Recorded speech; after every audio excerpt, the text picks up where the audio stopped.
All right, TLND podcasting is what we're doing here. Josh Jack with Bee Lion. Bee Lion. Fuck yeah. Our 10th episode, and we're still having technical issues. There might be an echo. Last week there was a big echo on Bee Lion's voice. Not sure whose fault that was. Both are faults. His fault. Doesn't matter. Hopefully there's no echo on this episode. If there is, well, listen, folks. Well, we got to go back to the drawing board either way. But what are you going to do? That's right. We're going to do it. We're going to figure it out, Josh. I know you're worried. You don't think we can do it. I think we can do it. Yes. We're going to do this shit. Hopefully we can. Now, I was going to say, what you I know this isn't TV and movie experts, but you said that you watch. You're a Seinfeld fan. I mean, you're Curb Your Enthusiasm. I do watch Seinfeld. What was one of your favorite moments from Seinfeld? From Seinfeld? Yeah. I thought it was. Let me think. That is a good one. I mean, I liked the Dennis episode. Yeah. I thought that his character was great. What's his name from Breaking Bad? I'll tell you my least favorite episode was the last one. Yeah, that wasn't a great season for now, you know. But you know, I'm going to play a clip now for one of my episodes. You're not going to be able to hear it, but the audience, I guess, can. But it's just a few seconds. So this is one of my favorite moments from Seinfeld. Here it is. Oh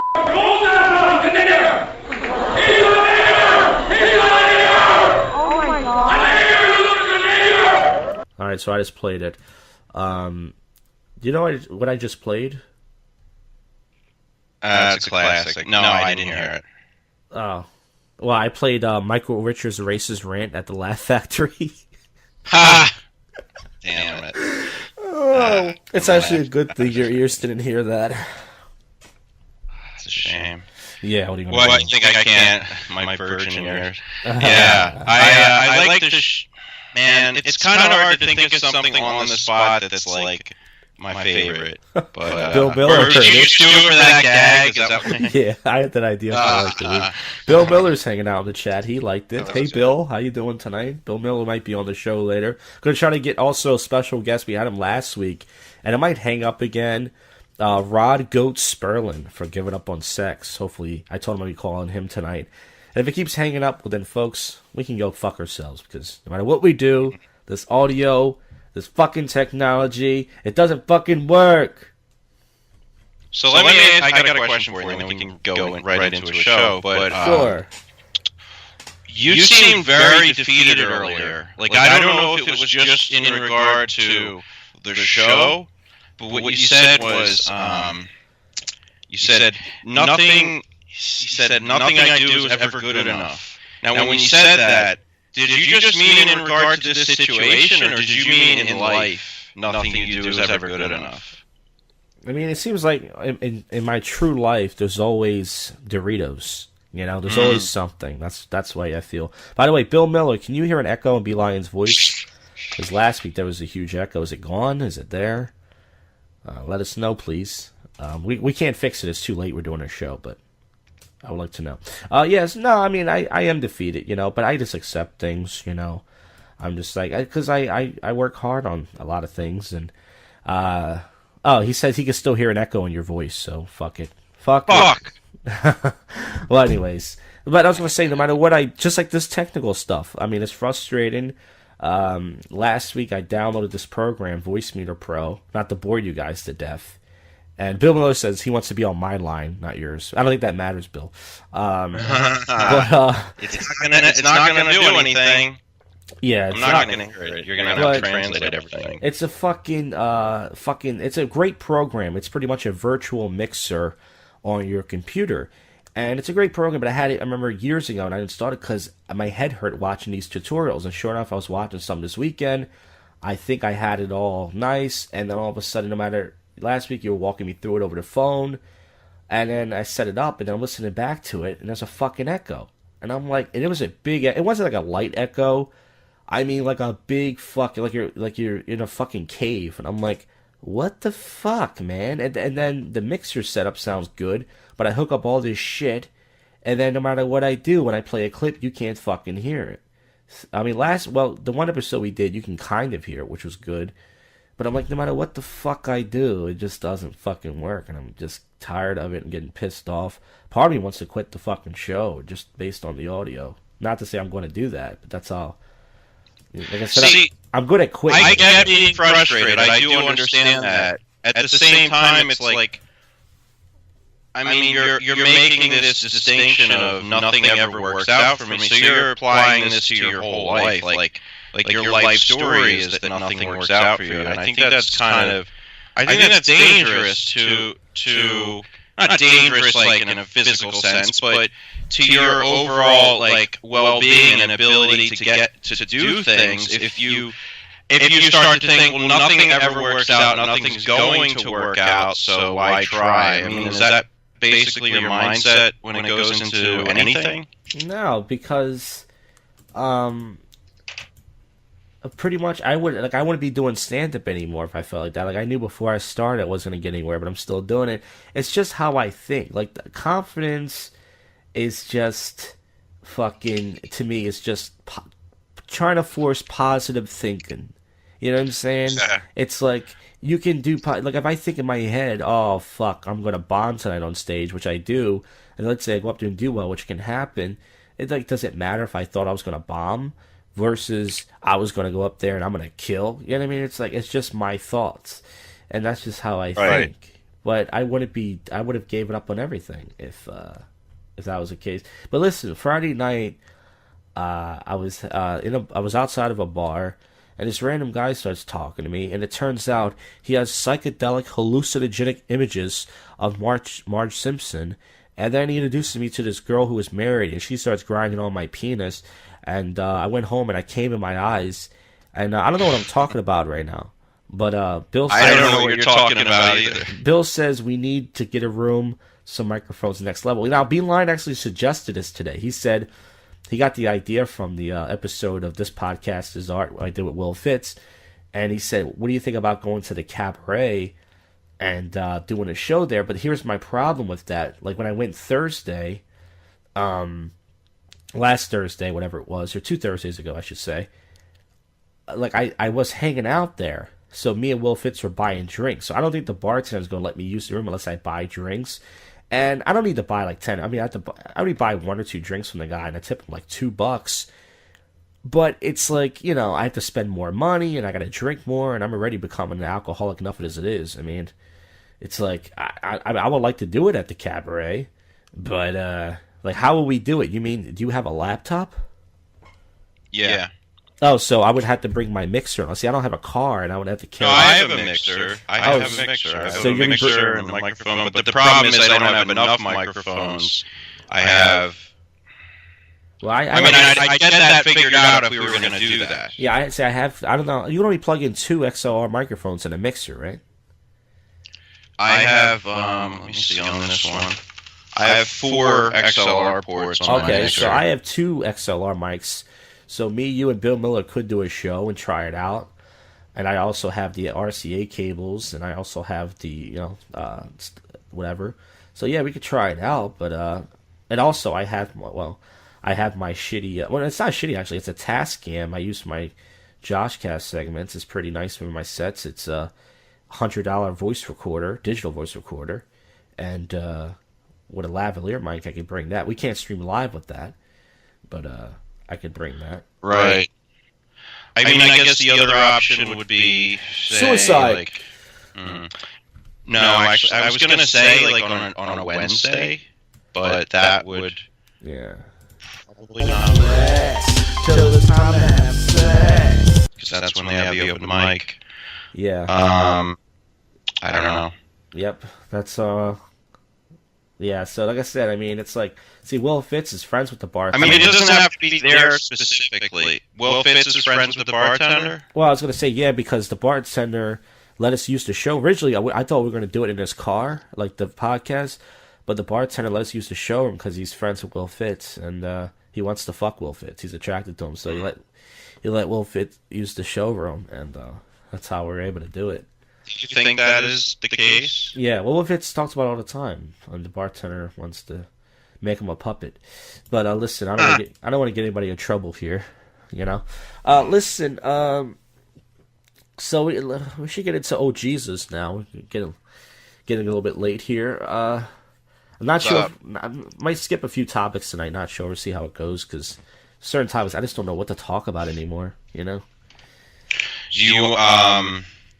So wait, what's up? You want to skip a topic? I said there's a few topics I'm thinking about skipping, but because I don't have anything else to say. Like the marketing one, I don't have anything else to say. The self-help me, I don't have anything else to say.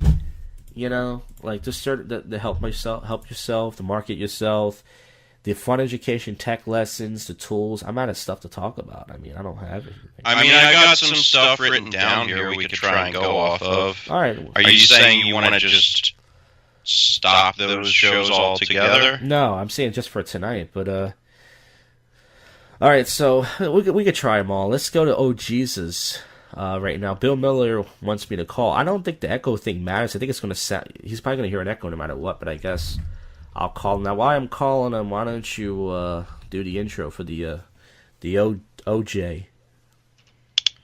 Welcome to the OJ Show. It's where we talk about OJ Simpson. Wait a second. No, that was my hacky little joke there. The show is called Oh Jesus. It's about religion, Jesus, but it doesn't have to just be Jesus. We'll talk about any God out there. This Can you hear the phone ringing? It's called what? Can you hear the phone ringing? Nope. How do I sound? You sound good, but B can't hear you. We're going back to the original method. We went over this in the show. We're going back in circles, dude. We just did it like 5 minutes ago. We can't hear the Hangouts. No, yeah, I know, but I'm talking about we're going back to square one. Remember, originally I had to translate. We're going back to that method now. So why are we doing that? Oh, we're not. I thought I don't know. I thought I was going to call him. You didn't interrupt me. You said, yeah. I think you're so happy you were just doing the intro. You didn't realize. Well, why don't you call him then on your end? What? Call him on your Hangouts. The 900 number I gave you. 900. It's you have to search for it because you text me so much. You love me. Let's see. Yeah, that's why it says Josh Sweetie Cakes in my phone. Yeah. Jak and Boo. All right, when are we going to get an intro for our show, by the way? Oh, okay, we can do that over. So while you're looking for it, this is Oh Jesus, Josh Jack here with Bee Lion, and soon we're going to get Bill Miller on the show, a favorite and a personal guest that we have on. And I want to start out by saying that Bee Lion is in a relationship, and he's not married, which is fine. Not yet, at least. And I remember many years ago, I was listening to your podcast, B&E, where you're talking about you don't like to wear bags, condoms. So you pretty much like cream pie in your chick.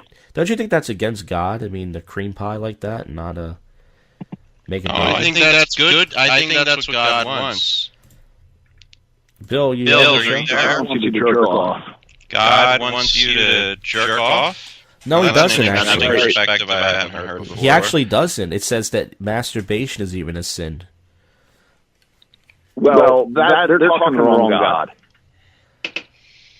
Nothing you can do to take me away from my pod.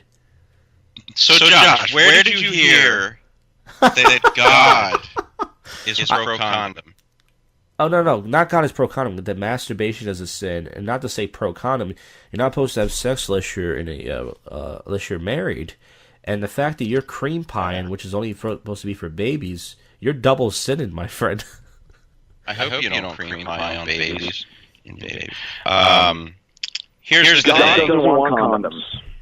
Yeah, God would have invented them. That's why God invented snakes. If anything, God would want you to put holes in your condoms. You sound like a... It sounds like an excuse some crazy guy would use. God told me to put this hole in this condom. That's why our son was born. I think that's how Told me to impregnate women. I think that's But how my God parents also had wants you me. to pull out on time. Yeah. As long as you make a cross on the chest. Now, if you're married, you think He wants you that to pull out on time and then come on the belly and then selectively pick the semen that you want to procreate with. You just scoop it up with your finger and blast it back in her. Just one single sperm. One singular sperm. now you think that No, Immaculate. this guy. if you're married, you think Hey, that if you're married, you think God still wanted people to have anal? God, well, there's those religious girls who only have anal and oral. That's an interesting. yeah, especially in high school.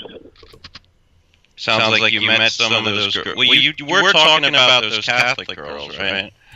Oh, they're butt slut loophole bitches. Butt slut loophole bitches. Wow. That's right.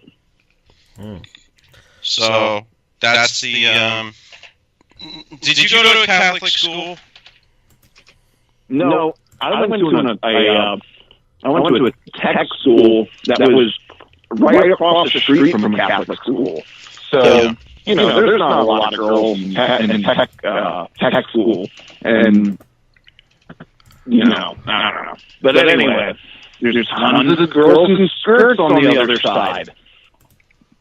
Yeah. So you go prey on them. So did you like Did you wait? So tech school? Are you talking like technical school or like technology? That's right. Technical high school. So like, would you get a compass and like draw out a diagram of how you would fuck them? No, not at all. I took photography. Oh, photography. Okay. So you filmed your encounters. Well, it's not film. It's just, you know, snap. Snap. How old are you, Bill? Oh, me? I'm 30. You didn't use film? 31. Come on, you didn't have digital cameras back then. Yeah, we had digital cameras. Hell yeah. Really? Hell yeah. Back in fucking 2000? 2005. 2005. Living live. Oh, God, I forgot how fucking old I was. Okay, never mind. So, is Christ in your life? There's Christ-like figures in my life. Christ-like? Now, what does that mean? Yeah. I don't know, like people that are, unlike other people, and more like Christ. So, like human beings or people you pray to? Absolutely. Absolutely. I don't necessarily pray, but I just take advice. The closest Christ-like figure that I could figure out is probably George Carlin. Now, he did play Buddy Jesus. Did he play Jesus in that Catholic No, movie? he played the Catholic priest. Oh, the The priest. cardinal. Okay. So George Carlin, why George Carlin? Why was he a religious figure to you? Like, listen to the things he says. It's pretty. Fuck the banks. Fuck the man. And Jesus was all like, dude, Jesus was all about fuck the man. It's very interesting. So, like, George Carlin. Now, weren't you also the one saying that you thought Jesus was a comedian? No, that wasn't you. Was that you? Or was that John Rice? No. But Jesus was a comedian, if you think about it. He, like, went out and he had a crowd. He spoke in front of a crowd. And I bet you can't, like, talk to a whole shitload of people without cracking a few jokes. Yeah, you know, look at these sandals. I don't know. So George Carlin is your what? I really can't hear Josh. Is he talking at all? Josh has just given up, I think. He gave up? Wait, Josh, are you still there? Yep. Just not feeling it tonight? Not feeling it tonight? Or You guys were talking. I didn't want to interrupt. I was just listening. Oh, Josh is it was pretty cool. It's pretty cool rapping with you, B. Yeah? Yeah. So So here's my question. Are there any other comedians who are like religious figures to you?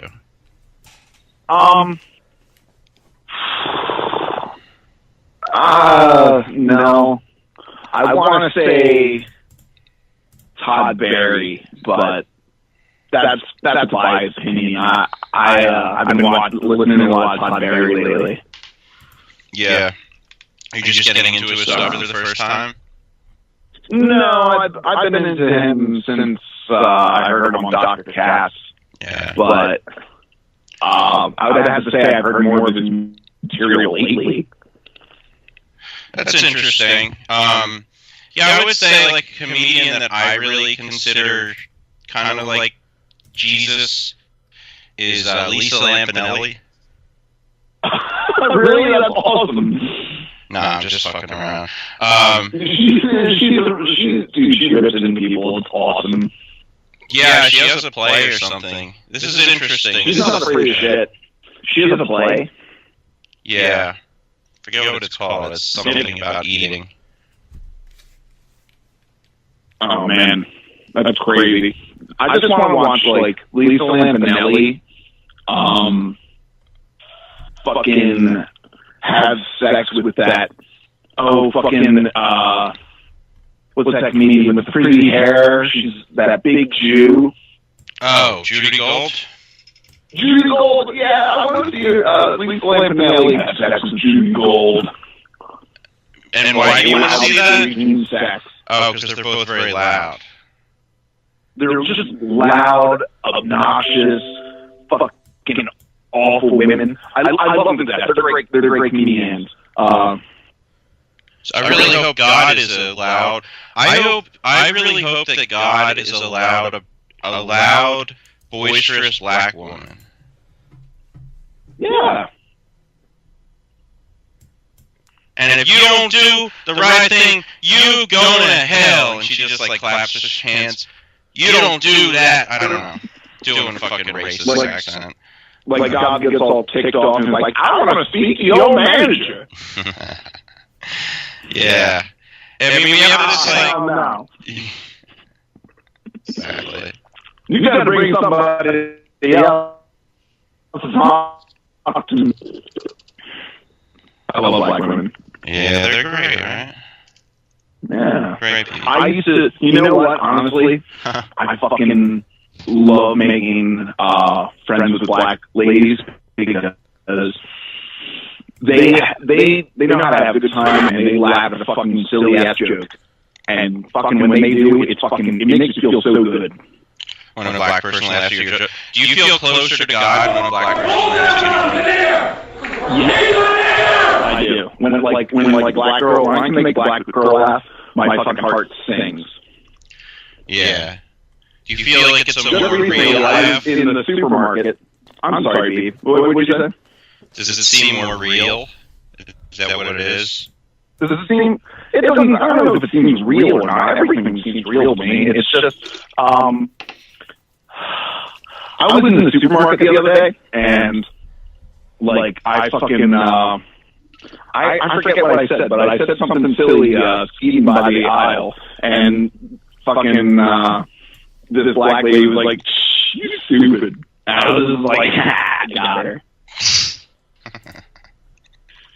You know, she kind of like, you know, sucked her teeth and fucking and like fucking gave a little chuckle and said and told me I was stupid. She said, "You're stupid." And why did she say you were stupid? I made her a stupid little joke. Oh. And she kind of cocked a smile and told me I was stupid. I was like, all right, that's a win. It would make sense that black people that God would be black, because they always hear black people talking about how the white man is the devil. Well, I'm a silly ass bitch. Yeah.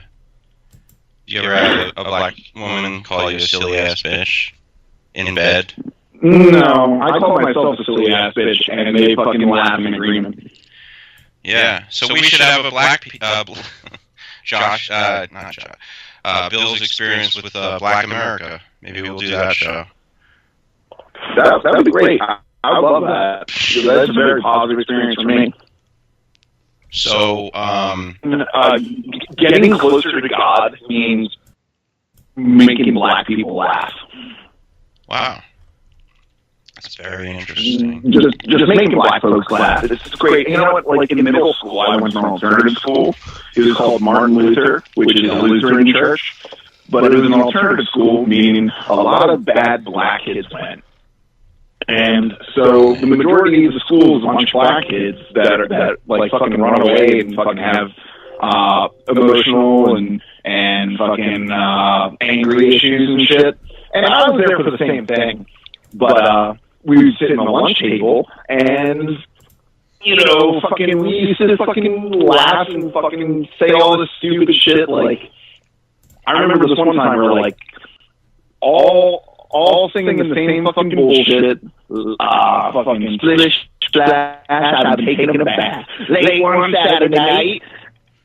And then one of the kids would say, and then my drop the soap, and woo, that felt tight. And then we would all laugh at the incest. And then we would jump right back in it again. And, you know, splish, splash, I was taking a bath late one Saturday night. And then someone else would say something like, and then my grandma put my dick in her lips, and woo, that ain't right. And we would all laugh.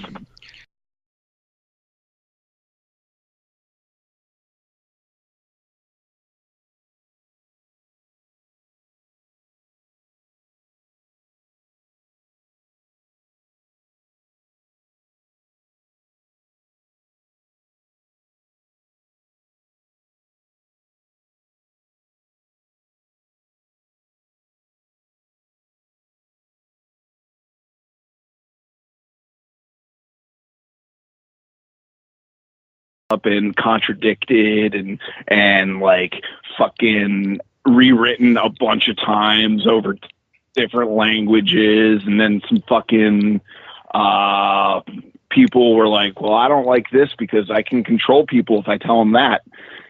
Yeah, but isn't that crazy that it's 0%? Like, you know, like there's people who believe the world is flat, you know? There's lots of different things, but they're saying that 0% of... I mean, yeah, maybe it's different for people now, but... I guess Iceland... You know what's crazy is finding like books older than the Bible, because they're like not even written on paper. They're like stamped in like wall. Do you come across these books? Like you hear about the stories like the Epic Gilgamesh. And what's the deal with that? It's written on a wall? Yeah, it's pretty much written on tablets and shit. And you know, it's just something that they came across a bunch of times. It's like wow, everyone likes this fucking story about this shitty king who had some adventures and then fucking, you know, it's just a man. Man, so they had to write everything on stone tablets back then? Well, I'm sure they wrote things on what was like paper, but I'm sure that stuff has disintegrated as stone does in like has slow decay. Oh, okay. I was like picturing somebody writing a shopping list on a stone tablet and thinking like, oh man, do I really need soap? I think I'm gonna skip the bread this time because I don't feel like etching it in stone.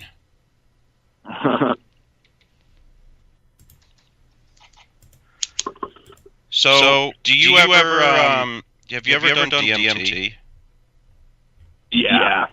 So the reason I bring it up is that I've heard people say that it's like very probably the closest that they've of any drug, the closest they've like really felt to having an experience of God. Would you say that was the case? Without a doubt. Now, why is that? Well, it's because you. Well, here's the thing. When you smoke DMT, these chemicals that are going into your brain pretty much open up vibration and wavelengths. It either gets you to a higher wavelength. It takes your consciousness, right? Mm-hmm. And this is what I can describe. My consciousness to a higher frequency, where my consciousness is now out of the body, and it's fucking everywhere. I mean everywhere. Like my consciousness is just like it feels concentrated to a point, but then it feels like it just spreads out with everything, and then I'm just receiving information. And it was like it was the most divine experience I could ever imagine. And that I didn't believe God before then. And it took me a couple months afterwards to fucking really process what I went through. But when I came back, I knew things that I didn't. It's like a knowledge that is ingrained in your soul. Like wow, my fucking consciousness has experienced something that. Well, here's the thing. It felt familiar. It felt like oh my God, I've fucking been here. And when I went back, I'm like, oh shit, that's why I'm back. That's why I'm encapsulated in this fucking body. Just to fucking feel different from knowing everything. So in terms of believing in, or that it was familiar, what do you take that to mean? That it's like a pre-life state that you were experiencing or something? It's like life seems like it's just a break from the higher reality. Right. Is like the higher reality everything? Is the higher reality the simulation that the future selves of ours are putting us inside of, so that when we die, we're actually just deleted like files on a computer? I wouldn't say delete. I would not say delete. I would say, because this is what you were talking about last week, and I thought it was very interesting. But I would have to say consciousness is God.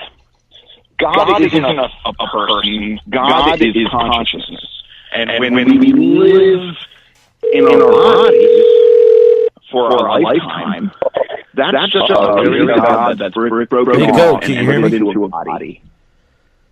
I can hear you. Yeah. So congratulations, you're a piece of God. Is there an echo on a goat? Not your body, but your consciousness is a piece of God. All your thoughts that make you, that's fucking God. End of the podcast. Oh yeah, this Bill Miller and Bee Lion are talking. Can you hear an echo on it? No, not right now. No, not you. I'm talking to goat. Goat. Yeah. Can't hear goat at all. Oh, it hung up now. I think every time I figured out that when I go to another page, that's why it closes. Like if I go to YouTube, so I have to stay on when I'm. So it's. Should I wrap this up then? Well, you've done a half an hour. You want to keep going for the rest of the show? Josh. Well, okay, I figured out why, because when I go to like another tab, it closes. But yeah, they're doing Oh Jesus right now. We're about to do the sex one now. All right. Bill, anything? I think that was very interesting episode of the show. Do you have anything else to say before we wrap this up, Bill? I think Bill hung up. Bill? Oh, and then it hung up on Goat too. So, all right. Google Voice settings. I'll have to get Bill back. Google Voice settings are not working for me. Hey, can you hear me? There he is. Okay, there Bill it is. back. All right. So let's wrap this up. Thanks for listening to Oh Jesus. If you have any questions for us, email them to tlndshow@gmail.com. Hey. Keep praising the Lord or smoking DMT, whatever your religious Yes, I can. ritual is. Free. All right. Let me Can you hear the Skype thing? Can you hear me? Yeah. Cool. Yeah. All right, so that's good. Gosh. Goat, I'm calling you on Skype right now. Okay. All right. So this is the Giving Up on Sex podcast. Josh, Jack, that's me. Yeah, I'm on YouTube. Yeah, I'm on. Friend. No. The problem with the professional audio. Hold on, he's leaving. All right, how long is this going to last? We've been talking for how long? As long as you want. Can you do 5 to 10 minutes? Is that too much to ask for a friend? Come on, let's talk. Talk to me, Joshua. All right, so you're on with Bee Lion, Brian Lichter. Say hi. Say hi. Bill. Hey, how's it going? What's up? Hi, Brian. And this other guy, Bill Miller. Unfortunately, I can't. We don't have the great audio technology to have him on, but he was going to be on the show. But anyways, this show originated with me. Good. This show originated with us talking in your car about my pathetic, non-existent sex life. Do you remember when we did the Josh Cast segments? Yeah, you were a virgin. Are you still a virgin? Well, I mean, I guess I don't know. I mean, I got it in. I just I don't know if that still count. I mean, it's different. It's different with guys. It's different with guys, right? Because girls break their hymen, but with guys, No, that's actually a myth, Josh. Once again, uneducated about sex as you are. Yes. Breaking behind a myth that doesn't always occur. Okay, so it doesn't always occur, but I'm saying that it's different for girls. They think this thing happens and their pussy gets popped open, but with guys, you can just jerk off and it's like you're still a virgin. But I mean, how can you tell? I mean, it's like what do you? Girls can jerk off too, can't they? Well, I don't know if they call it jerking off. Don't they call it making love? If a girl used a dildo and ruptured her hymen, would that count as her not being a virgin anymore in your eyes? No, I wouldn't know or care. But this show, I mean, pretty much I stopped approaching this stuff. I guess that's called going gay slowly. And each episode has gotten over 50 views on YouTube. I don't think no one's commented on this. I think they think it's a religion podcast or something. But right, that makes sense. Like giving up on sex abstinence thing. Yeah. We talked about Jesus. Praise Jesus. We talked about Jesus already. With Bee Lion and Bill Miller had a love talk for half an hour, and I stayed on it. Well, you didn't chime in. You could have talked. You were just interviewing him. Oh, come on, gosh. So Goat, what is your secret to getting laid so much? What do you think it is? Well, I don't think I get laid any more than anybody else. But every single time I've done an open mic or show with you, you have told me I gotta leave early. I'm going to get laid every single time. Now you just say that to get away from me. That's just so I don't spend time with you. Okay, I knew it. So you weren't getting laid that much. Why'd you lie? You fuck. I'm just kidding. I mean, there were a lot of. Having sex with a woman, we have sex off. What's the big deal? No, it's not a big deal. What I'm saying, what do you think it's the fact that you're in good shape, or you think it's your goofy man-child kind of retarded personality that girls seem to like? What do you think it is? It's a retarded personality, definitely. So I need to act more retarded, like, hey, Dad, let's get retarded. Is that what I sound like? No, me. Should I sound like that? Well, it was figuratively retarded. Yeah. Now go. Yeah. I got a question for you. When you're leaving all the time, is this for the same woman or is this for just random girls? Maybe just grow like crazy hair like me. Do something stupid with your hair. Like, try not to be clown without anything. So Go, you're talking about peacocking, right? Right, peacocking. Like when you had the blue Wow. Like when you had the blue mohawk. Draw the light. Draw the light to you. Yeah. So. Well, Bee Lion wanted to know. I'm not sure if you can hear him. He said, "Is it always one girl or is it multiple girls?" it always one girl? What does Yeah, that mean? like, oh, you already hooking up with one girl right now? You said, or is it like many different girls? Like, is it different one every week? Well, it's mainly one girl, but occasionally some old friends might call. Mm-hmm. You know what I mean? Yeah. Like an old girlfriend might call. Hey, I'm down.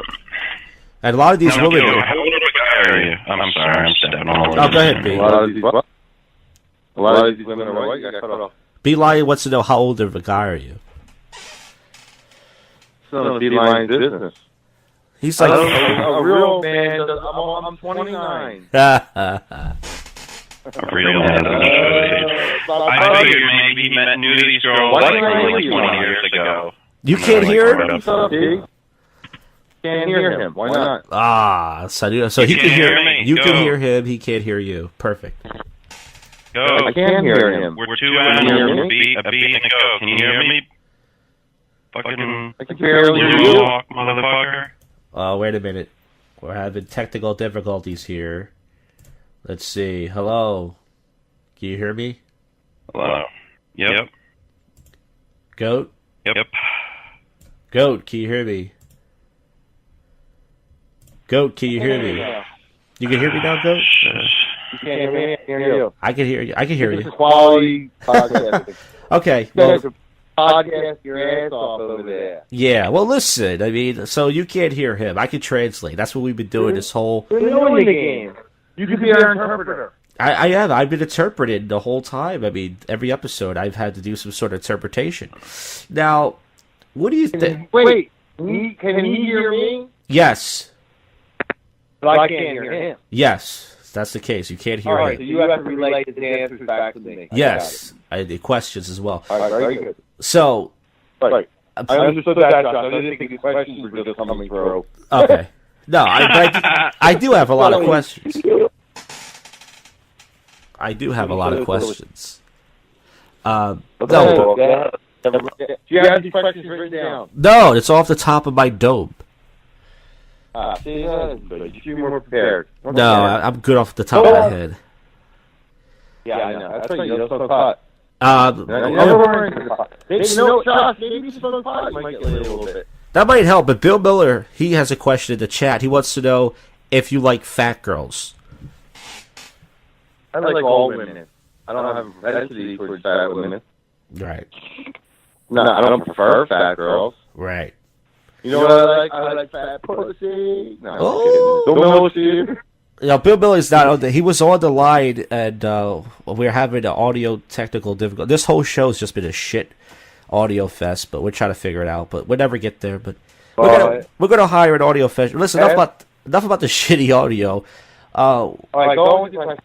Now, okay.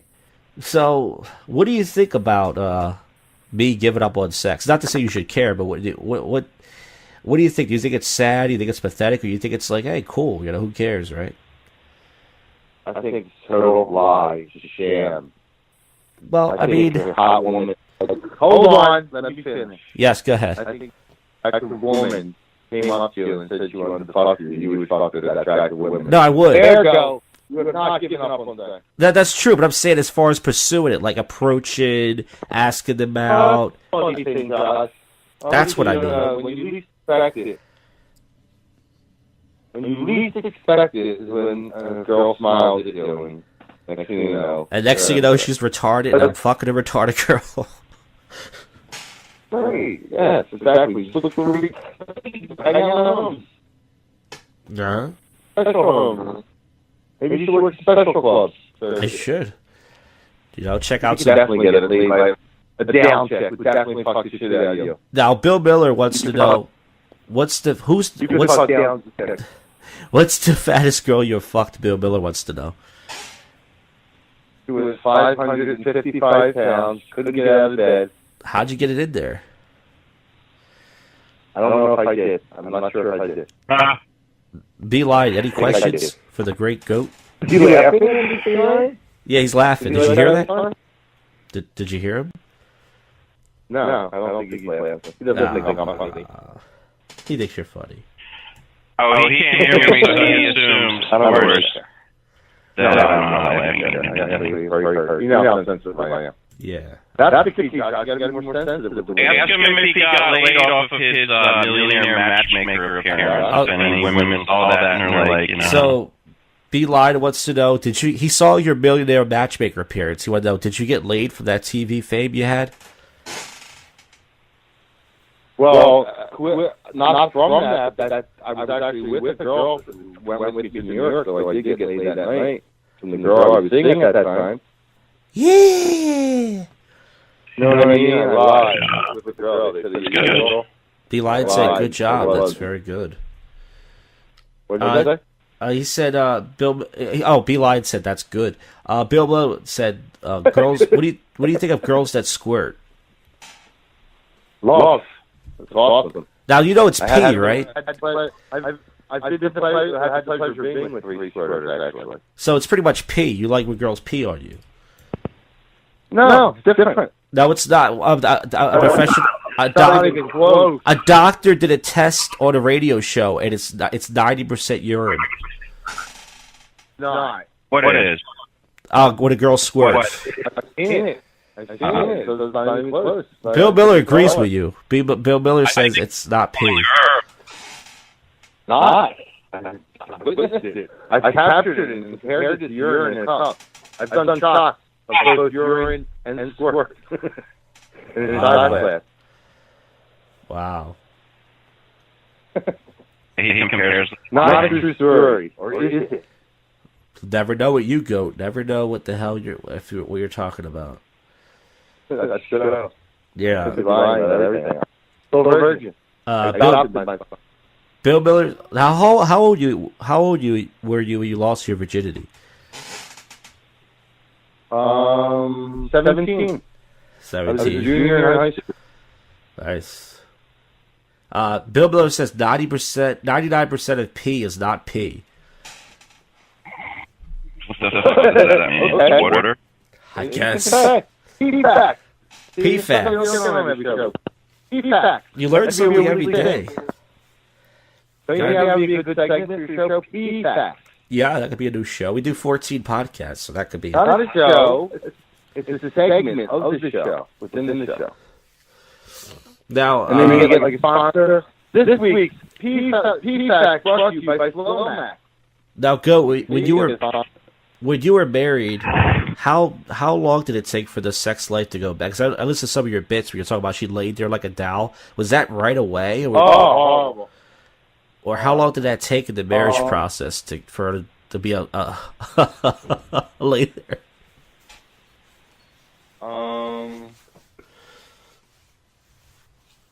7 years, maybe. Oh, so 7 years. That's not... After. So what? What was this first?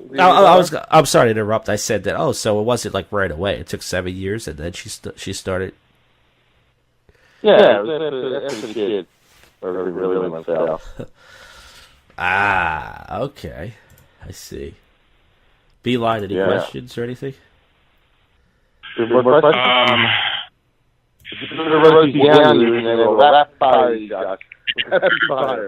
Come on, man. The reason he's called Goat is because I'm ready. I'm ready to answer more. So what was the question be? Well, the reason it's called Goat is because he's furry, you said? Is he into like fur play? Oh, no. Bee Lion said. My stupid hair. Bee Lion said your name is. Bee Lion said your name is Goat. Does that mean you're in the fur play? I'm into all kinds of play, Josh. You gotta be open. I see. Be open to everything, Josh. Like that's all for you. Yeah. Don't give up, Josh. That's my main advice. Don't give up. We gotta learn to just chillax. You don't need to get laid in the first 30 seconds of being with a woman. Yeah, that's what I wanted to bring up. So remember our conversations? I told you I'm the type of guy that on the first date, I like to bring up sex and go, so how many dates did it take? I'm trying to... We're doing a podcast. I'm trying to set up on the next thing here. I'm a professional broadcaster. I'm celebrating 10 years in podcasts, so you just ruined my... Listen, so pretty much we were talking, on a first date with a girl, I would bring up sex and go, so do you have sex in 3 dates, or do you only have sex in your relationship? And you told me not to bring up sex on the first date right away. But I don't want to waste my time, and I've had so many times, wasted, so many dates. So funny. I don't want to waste my time. I might have to go out with another human being more than once to get to Yeah. Before they allow me to put my disgusting penis inside. How do you know it's disgusting? It's cleaner than yours. Is that what you were saying? Like, you were saying you have to go on a... You either have to have sex right away or not at all? Well, Bee Lion was talking. That's why I go. We hear me get quiet. That means Bee Lion was talking. You can't hear him. He said that. Okay, very good. Yeah, he's pretty much said that. The question was that, is it right away or something? Do I bring that up? It's not like you're saying. Feel like if you don't get laid right away. And it's obviously you start talking about sexual stuff. It's okay. Well, no, yeah. I can imagine you within the first minute. So. Quick before your fucking No, it's not like the first 10 seconds. I wait at least 3 minutes. I wait at least 3 minutes. But no, I'm saying that I've had girls ask me sexual questions on dates. Like, have you ever been to a prostitute? And they ask me if I'm clean and everything. So we're adults. Why can't I bring it up? But you can. But yeah, but I'm the one leading the date. I'm the so-called man here, so I like to bring it up. Bill Miller wants to know. Ask Goat about shy girls. How does he take them? How do I take them from behind? Oh! Yeah, well, Bee Lion wanted to know, do I expect to get laid right away? I definitely suggest try go doggy style, eye contact. Yeah. Well, Bee Lion wanted to know, do I expect to get laid right away? I don't expect to. If it's not leading to that, is the problem. If I feel like it's too far away. Your problem is you expect to get laid right away. No, it doesn't mean the first date. I don't mind going on 2 dates, but no more than 3. But if it's not leading to that, because it sends the wrong message if you take them out. If you're going out on date number 1, if everything's going right, you're probably going to make out a little bit at the least. No.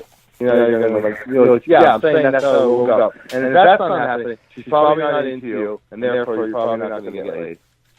Yeah, I know, but I'm saying that.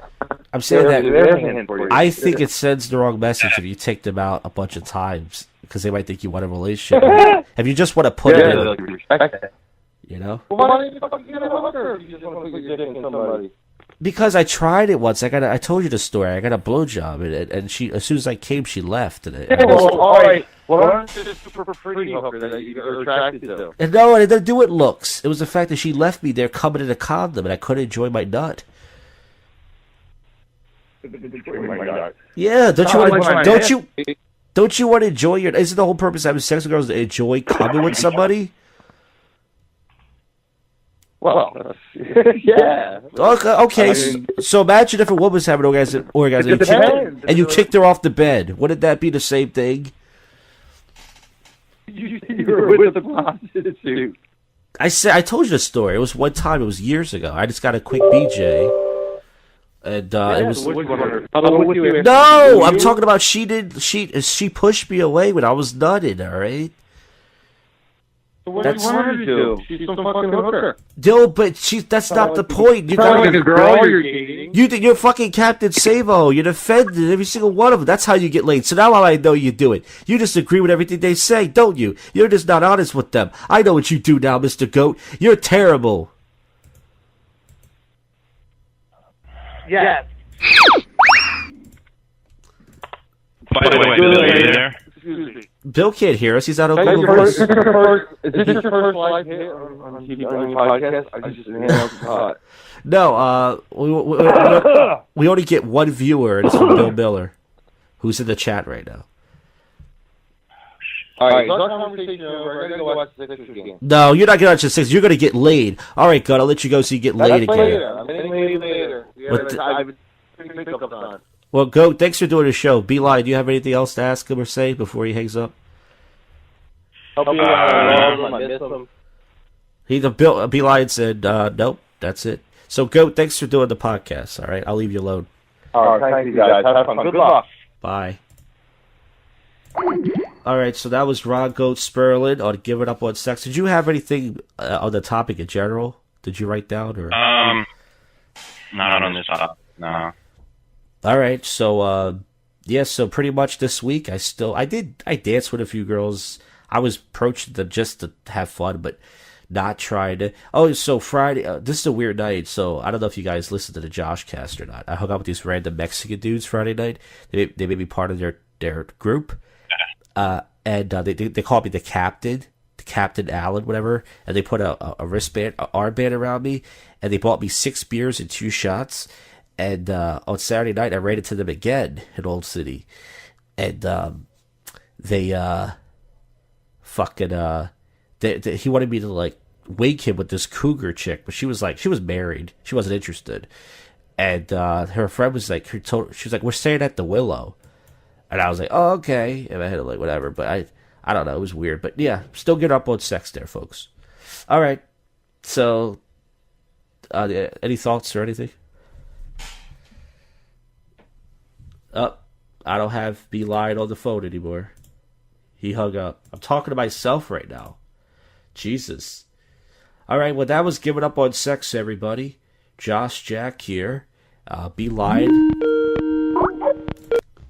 Hey. My bad, my thing crashed. Okay, so I'm just going to outro the episode. Do you have any thoughts or anything before we wrap up? Oh, yeah, so I was just going to ask you, I was kind of getting to the question when you were talking to Goat, but the question, are you opposed to, not to get in a relationship, but just to, even let's say friends with benefits, that type of thing, are you opposed to taking it slow, becoming friends first, and then transitioning into that kind of sexual, like, friends with benefits type thing? Yeah, I do, but see, here's the thing. I had a date with a girl who said that she was looking for the same thing as me, but then she wrote back and said, we're not looking for the same thing. And I said, well, what do you mean? I thought we were, and she wasn't attracted to me. But that's another thing, too, is a girl has to be attracted to you, and I'm just not an attractive guy. Maybe if I lose some weight, okay? It's the only podcast that deserves to be in a museum. You're listening to This Podcast is Art. Your 2 artists for the evening are Josh Jack and myself, Bee Lion.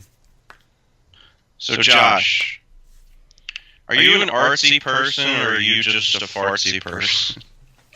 More fartsy these days. Yeah. Why is that? I don't know. We eat more fiber, more dairy. Oh, right. I guess that's another show, right? Yeah. Well, what show are we doing here? So doing This Podcast is art. So what topics do you have? This podcast is art. So, do you do anything? I have some questions here and some things to talk about. Good. When it comes to creating, let's say, is your main thing that you create stand-up comedy, music, podcasts? I guess a little bit of everything. I mean, I already do comedy once a week, so yeah. And I do podcasting more than that. So I guess a little bit of everything, a little bit of songs, a little bit of this. As far as performing arts goes, I only get on stage once a week right now. It'd be nice to do more. But, Now, is there when you want to create stuff, do you do anything special to get in that creative mindset? Do you sit down to do it? Does it just happen? A little bit of both. I mean, like writing jokes, for example, the last 2 weeks, I got a bunch of jokes to write down tomorrow night, more than usual. I don't know where they came from. I guess just talking it out. Sometimes I talk it out. Sometimes they come from real life experiences, and then sometimes I just like for music, for an example, I listen to a beat, and I have a bunch of beats that I have instrumentals that I download for this website, and they're free for commercial use, which means I don't think if you sell it, I guess a person can sue it. Just for, and I just pretty much, when I get an idea for a song, I just lollipop write it, which is lazy. Meaning I don't plan it out. I don't. So what does lollipop mean? Well, I was going to explain it before you cut me off. Yeah, go ahead. I was right. Pretty much, it's when you suck on a lollipop, and then you stick it up your ass, and then you suck back on the lollipop, and then the poo releases some sort of. No, pretty much it means you're lazy. It means that you just, instead of writing it out loud, which some professional songwriters do, and really, putting the lyrics to heart, you kind of just write down the first thing that comes to your head. And that's what I do with all my songs, which is why probably a lot of them aren't as good as they can be, because I just want to get it over with, just write it. And why is that frowned upon? It's not frowned upon. It's just it could be possibly better if I write it out loud and put more thought into it. But I just don't like. I really look up to Eminem, even though I know some people don't like him. But he said sometimes he'll spend a day on one line, and I think that's really respectable, because that means he's really thinking it out instead of just putting shit together. Bill Miller, he's in the chat, and he says, "Is a zoo art?" What? Is a zoo art? Oh, I mean, I guess you could say that the architecture of the zoo could be art, or maybe if the animals can sing or something, that could be art. But otherwise, I don't see how that could be art. He's got to be high, right? A little high? I think he is probably a little high. I think he likes to get baked and call into this show. But he's our only caller, so let's be nice here. No, Bill's a great guy. I've known him for about 2 weeks now. Great guy. Yeah. You don't even hear his voice now for 2 weeks, which is very... Now, what about you? Yeah. I know that you've been doing... I don't know about now, but you have done karaoke and... Yeah. You said you get into it. Do you get into it at all? Like, do you put any emotion in it, or you just go up there and kind of just shy about it? In terms of like emotion, I don't know if I get. I think doing comedy and stuff is the type of thing I've been interested in doing, because it's not, you don't really have to get emotional, and so I think with music. It's an extension of that kind of mindset of not taking myself seriously. So I haven't really gotten to a place where I could actually let myself do that. I don't know if I could. I think I'd probably be too embarrassed. Mm-hmm. Yeah. How about you? Have you done karaoke? Have you enjoyed it? I haven't done it in years, as I said before. I wanted to do it on this show, but you're not going to be able to hear the instrumental. And also, there might be a lag, so we can get this audio thing figured out one day, maybe. One day. But I did a karaoke song on one of these episodes. You did do yours. Yeah, do you want to do yours? Because sure, how would I do that? Now, you can play... If you play a clip, I can hear it, I believe, right? Can't you go to YouTube and pull up right. So I just play an instrumental, but you're gonna have to lower it on the YouTube, website. Meaning, like, to go to that value bar, because your voice is going to be lower than the beat. So you're gonna have to put it like halfway. All right. Let me see. All right. Yeah, I'm gonna do fucking. Now, Bill Miller, while you're looking, Bill Miller says, "Watching the zoo animals fuck. That's art?" Question mark. I don't know about that. All right. Well, it's. I don't know. Maybe if they put paint on the elephant's dick, and I don't know. I got nowhere to go with that. It's very disgusting. All right, I got my music here. You said put it like halfway? Yeah. Put it like halfway. If you can. How's that? That's good. All right. Bees in the Trap, Nicki Minaj. Good.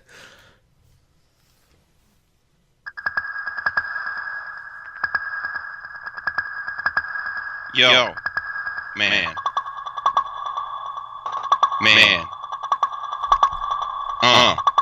Bitches say shit and they ain't say nothing. 100 motherfuckers can't tell me nothing. I bees in the trap, bees in the trap. I bees in the trap, bees in the trap.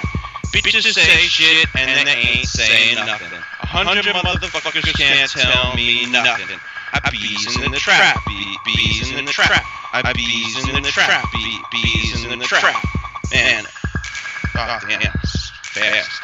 She ain't trying to give it up, she get dropped off. Let me say, bust that A, just bust that open. Might spend a couple thousand to bust that open. Bit off, no joking. Your name Hulk Hogan. Niggas move way south, but live in Hoboken. Bitch, I spit that crack. Trap. By the way, I've never done this one before, so. Bitches say shit and they ain't say nothing. 100 motherfuckers can't tell me nothing. I bees in the trap, bees in the trap. I bees in the trap, bees in the trap. Bitches say shit and they ain't say nothing. 100 motherfuckers can't tell me nothing. I bees in the trap, bees in the trap. I bees in the trap, bees in the trap. Okay, Nicky, put me in your kitty. Got a new LS 450. Ain't no keys in this doohickey. Rapping, I'd be trapping. If I weren't trapping, I'd be pimping. If I weren't pimping, I'd be getting it. Period. I don't smoke the Bobby, but my dinner be from Ricky. Got your girl Molly, and we smoking loud and drinking. Got my talk back so you can see what I've been thinking. And if you know me, then you know I've been thinking Franklin. Money, thousands, screw a religion, trousers. Got a private home, started from the public houses. Hair weave killer, causing her arousal. Audi 88, told them Audi 5000. Bitches say shit and they ain't say nothing. 100 motherfuckers can't tell me nothing. I bees in the trap, bees in the trap. I bees in the trap, bees in the trap. Bitches say shit and they ain't say nothing. 100 motherfuckers can't tell me nothing. I bees in the trap, bees in the trap. I bees in the trap, bees in the trap. Damn, what they say about me? Hell no, man. Fuck this on your biscuit. If I get hit swinging on a big bitch, hell no, man. I'm shitting on your whole life. Damn, what they say about me? Hell no, man. Fuck this on your biscuit. If I get hit swinging on a big bitch, hell no, man. I'm shitting on your whole life. Bitches ain't shit and they ain't saying nothing. 100 motherfuckers, I'm totally out of saying nothing. I bees in the trap, bees in the trap. I bees in the trap, bees in the trap. Texas, man, I'm out in A-Town, and I'm up in Chi-Town, or Miami shutting it down. It's not New Orleans, it's LA or the Bay. It's New York, Philly, and the whole DMV. I'm a Detroit player, man, it's New South Cats. Ohio, Pittsburgh, got St. Louis on deck. It's Delaware, Connecticut, it's New Jersey, got hella bricks. It's Queens, Brooklyn, and yeah, they wildin'. Bronx, Harlem, and Staten Island. Bitches ain't shit and they ain't saying nothing. 100 motherfuckers can't tell me nothing. I bees in the trap, bees in the trap. I bees in the trap, bees in the trap. Damn, what they say about me? Hell no, man. Fuck this on your biscuit.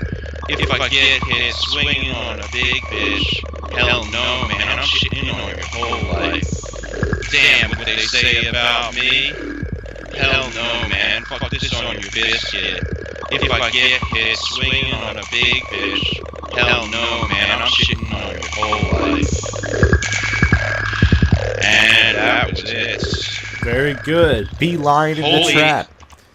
Holy hell! Some of those fucking lines were hard to get out. Yeah. And I've never done that in karaoke. So that's an example of something you would do, like at a karaoke. You were just. I would do it, but they never have it. I would do it, but they never have it. A common, I did Call Me Maybe by, Carly Rae Jepsen, that classic. Boys in the Hood, I just do stupid, goofy songs. Yeah. Because, like I said, I'm not really comfortable getting too serious, I guess. All right, so do you have... It's better to have fun. That was a good job. Bee Lion in the Trap. Now, do you have any topics or anything else for this show? Or any, Sure. Well, let me take a look here. All right, so what do you think? Do you think video games are art? I might have brought this up before, but Roger Ebert, movie reviewer, said one obvious difference between art and games is that you can win a game. It has rules, points, objectives, and an outcome. You might cite an immersive game without points or rules, but then I would say it ceases to be a game and becomes a representation of a story, a novel, a play, a dance, or a film. Those are things you cannot win, you can only experience them. So his argument is that video games are not art. I disagree, because I just think they can tell stories. They can be beautiful. I don't know. I mean, what do you think? I mean, anything can be art to anybody. It's subjective, but I would say that I wouldn't consider video games an art form or an art. I mean, it's if somebody can make graphics or make a video game, that's definitely. I guess if somebody can make if someone can make graphics and draw animations, that's art. But as far as just maybe playing video games, I think, to me, I would consider that art. But the creation behind it. Well, that's what he's... That's the thing. He's saying that video games themselves are not art. So the creation of video games is not art. That it doesn't fit the criteria of, I guess, creating a moving experience. Something about winning the game causes it to be no longer art. But video games are often designed to be like you have to meet goals, but they're a lot of times they're predetermined. You have to do it a certain way. Like a game like Grand Theft Auto is a perfect example. You know, those games are like movies. You know, really, there's cutscenes and everything, and no matter how you play, you're going to get to the same cutscenes. So, I don't know. But that poor man is dead, so that's the last we're ever going to hear on that. MC Escher or Salvador Dali? Who would you pick? I don't know what you just said. MC Escher or Salvador Dali? Are those characters in the game? Oh, I'm sorry, I totally jumped. Those are painters. Oh, I don't know their work. Okay. Yeah. Check them out. I bet Bill has a favorite. I bet Bill would probably be a Salvador Dali because they're very trippy. Actually, they both are. Yeah, I don't know how late you're trying to go with the show tonight, so I've got some other stuff I could talk about. But can you maybe underline them? We can save them for next week. Yeah. All right, cool. Yeah, because I'm running out of stuff to talk about on this show. So, anybody have any topics or any songs you want us to sing or anything like that? You can email us at tlndshow@outlook.com, and we'll definitely read your emails and suggestions. Keep supporting any kind of art form you're interested in. And this has been Josh Jack with Bee Lion, and this podcast is art. And we'll see you guys for more episodes. Keep listening and comment and rate and subscribe and all that stuff. Thank you. Yeah. So we skipped the tools, talking tools. Well, I'd say we skipped it, but we usually, according to our order. So we can do that. All right. Do you have an intro for it? This is Tools Talking Tools. I'm sorry. Did you? I totally tripped on that because I couldn't. I thought I heard you say you have an intro. Nope.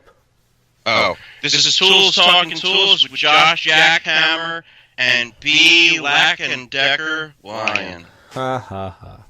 Yeah. So today I took a selfie with the a Black and Decker drill because I was bored and I'm going to use that for the next YouTube video as the thumbnail. Won't get me any more views, but I looked at it and I was just like, only thing I cared about was my face. I'm just a fat guy. I looked at my face like, God, I have such a fucking fat face. I wish I could drill my face and lose weight in my face, but we'll save that for the Help Yourself podcast. That's some self-hatred right there. Yeah. Maybe that's a dating profile picture. Like, look at this guy. He's fucking. Yeah, I was thinking about that. I was thinking about putting that in Tinder. I was like, some girl's gonna think I'm good with my hands. Like, so what do you do? And I'm like, I work in a mailroom. Oh, so like, do you build? Well, actually, we're moving our station to another bigger station, so I actually helped take out some screws out of the desk, and we like moved some desk around. So that's the only handy thing I have done in like the last week. You could tell. You could lie to her. You could say, "I built a fucking house yesterday." Yeah, that's true. I mean, it seems like that's the best way to do it, is just lie. Yeah, that's what Goat does, right? Call it back to another show. Yeah, it's a different show. If you're listening to Tools Talking Tools, you have no idea what we're talking about. Yeah. So you just go. So you were talking about that last week. You just kind of go in a room during your break while you're listening to your music or whatever, and just start playing with the drill like a madman. No, I mean not on my break. We have downtime. So today I was just walking around. I picked the power drill up. I took a selfie. I put it back. But some days I don't walk around when it starts drilling in the air. I'll just pick it up and do some air drilling, I call it, and then I'll put it down. Is there always just a drill sitting in there? Just sitting in this room? They keep it charged just in case a contractor wants to use it. You know, because we have contractors come in to help move and build stuff and shit. Oh. Yeah. I see. So, have you ever, let me think about, so have you ever changed a smoke alarm in your house? No, I remember this, we have smoke alarms in this house, but I guess we got so lazy that we ran out of batteries. And we just never changed it. And I remember this Indian guy called us randomly, and he was like, how many smoke alarms do you have at your house? I'm like, we have 4. He's like, do they have batteries? I'm like, no, they ran out. He's like, oh, you want to change the batteries? I'm like, probably not. He's like, why? I was like, because we're too cheap to buy batteries. He's like, you should immediately, put batteries in them. I'm like, yeah, that would be a good idea. I'll get to it. We just never did. And plus, the reason why is because we cook, we burn stuff, and then the thing keeps going off. And then we got to, turn it off. We got to take the batteries out. So that's why we just stopped. Because even though it's safe, we just got lazy. Sometimes I'll burn something in my toaster oven, or I'll burn something in my oven, and then the alarm goes off. Yeah. It's annoying. It won't stop. If you hit a button, it keeps going.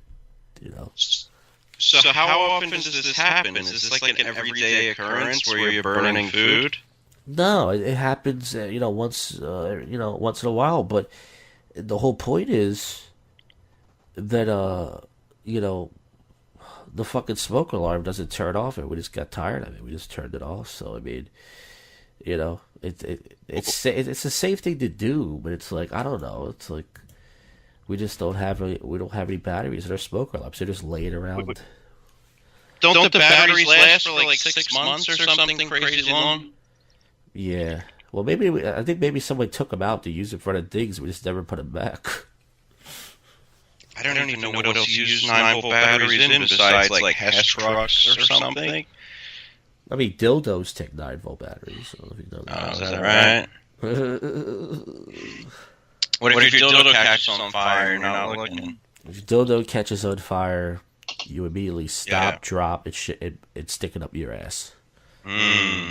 That's a good idea. It's a good way to go out.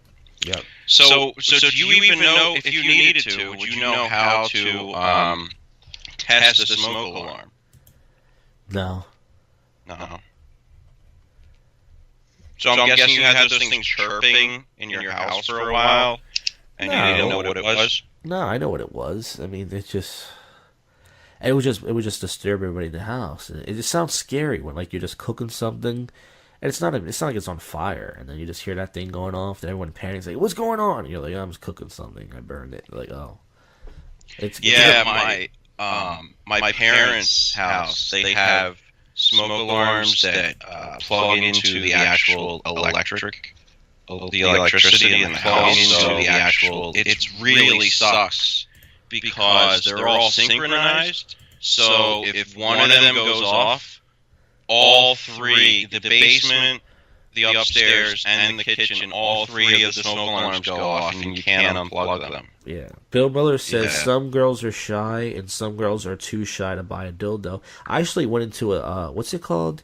It's on South Street. It's called the Sex Shop. It's a Condom Kingdom. Condom Kingdom. And I was in there. Bill says so they buy dildilic products. So we saw this girl. I was just back when I had my female friend, so she was in there looking for a vibrator, and we saw this one girl she was like for a bachelorette party, and she was like looking around, and I said, "Hey, can I help you find something?" I just pretend I worked there. She's like, "No, I can manage," and I was just messing with her. But yeah, I mean, listen, I mean, you should never be too shy to buy a dildo or anything like that. But we'll get off topic as we. Well, the dildo can be a tool, and you can also use a power tool, like a drill, if it vibrates, or a dildo. That's also a thing you can do. Put a dildo on the end, spins around. It could also be a weapon, but I'm going to call Bill the cell phone. Let's see how this sounds. I can hear it. I think this actually is going to work. Josh, Yep. did you ever notice how, you go in the drugstore and you see all the different brushes and hair combs for ladies? B, did you hear that? Yes. He said, did you notice that you see all the... Yeah, I noticed that, yes. Yeah. Did you notice that all the handles seem kind of fun and bumpy and, got fun curves and ridges? Yeah. But you'd look at the man's comb or brush, and it's just like a wooden handle. Yep. So what I'm saying is that there's a market out there for shy girls and underage girls who can't buy dildos or are too shy to buy a dildo. Can Bill hear me, by the way? I don't no. He can't hear you. Tell Bill that the Hitachi Magic Wand is also sold in a CVS. No, Bill can hear you, but you can't hear him now. See, it's never going to be... I can hear Bill. No, I said that. I said you can hear Bill, but Bill can't hear you. There's no way for... Because I'm talking... I have my headphones on, and if I unplug it and put my speakers in, you're probably still not going to hear it, so... Headphones are a good way. Yeah, this is never going to be a good way. But Headphones are all right. Yeah, but so, B, what did you say? You said tell them about a CVS? They do have personal massagers. That's what they call them in the stores like that. So girls can still buy them without going to sex shops. Oh. So he said they have these little massagers, so girls can still go to sex shops. But some girls are going to be... No. I'm saying you go to a CVS and you can get a vibrator just at a regular drugstore. So he said you can go to a CVS and still buy candy. What? This is insane. Josh, you're losing it. I'm throwing a wrench. You really think I said that? No. Oh. I know what you said, but I wanted to throw You're everybody throwing off. a wrench into the plans because we're talking about tools here. We're talking about tools, so we're throwing a wrench in the old podcast. Okay. Oh, boy. Well, a dildo is a good tool.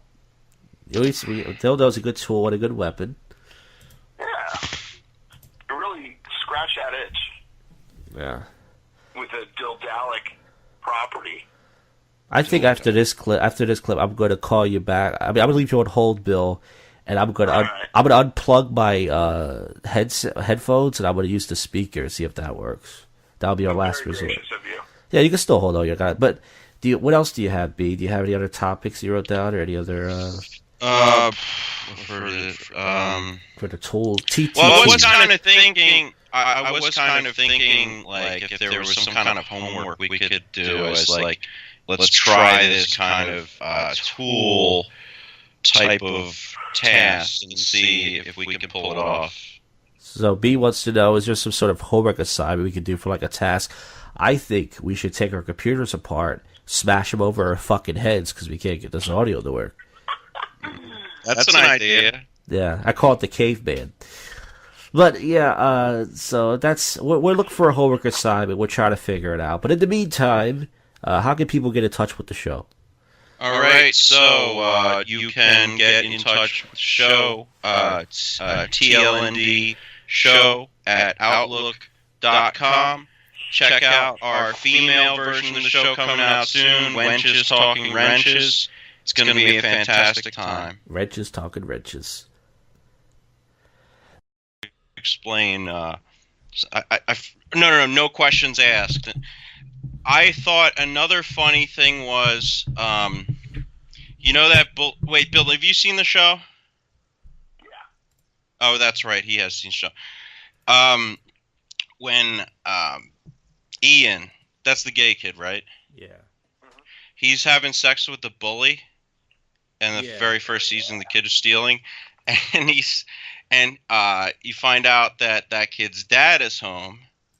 So you see Ian and that kid in bed naked next to each other. And then you see the dad, he walks past the bedroom into the bathroom. And he doesn't see them. Then he walks back. And I'm thinking like, oh shit, he's going to see his son's in the bed. And be like, what the fuck? Why is my son gay? And he looks over and he's like, put some shirts on. You look like a couple of fags. Like the fact that he doesn't realize they were actually having sex. I just thought there's like some brilliant writing in there. Really good show. You guys look like a couple of bags with your hard peepees sticking at each other's ribs.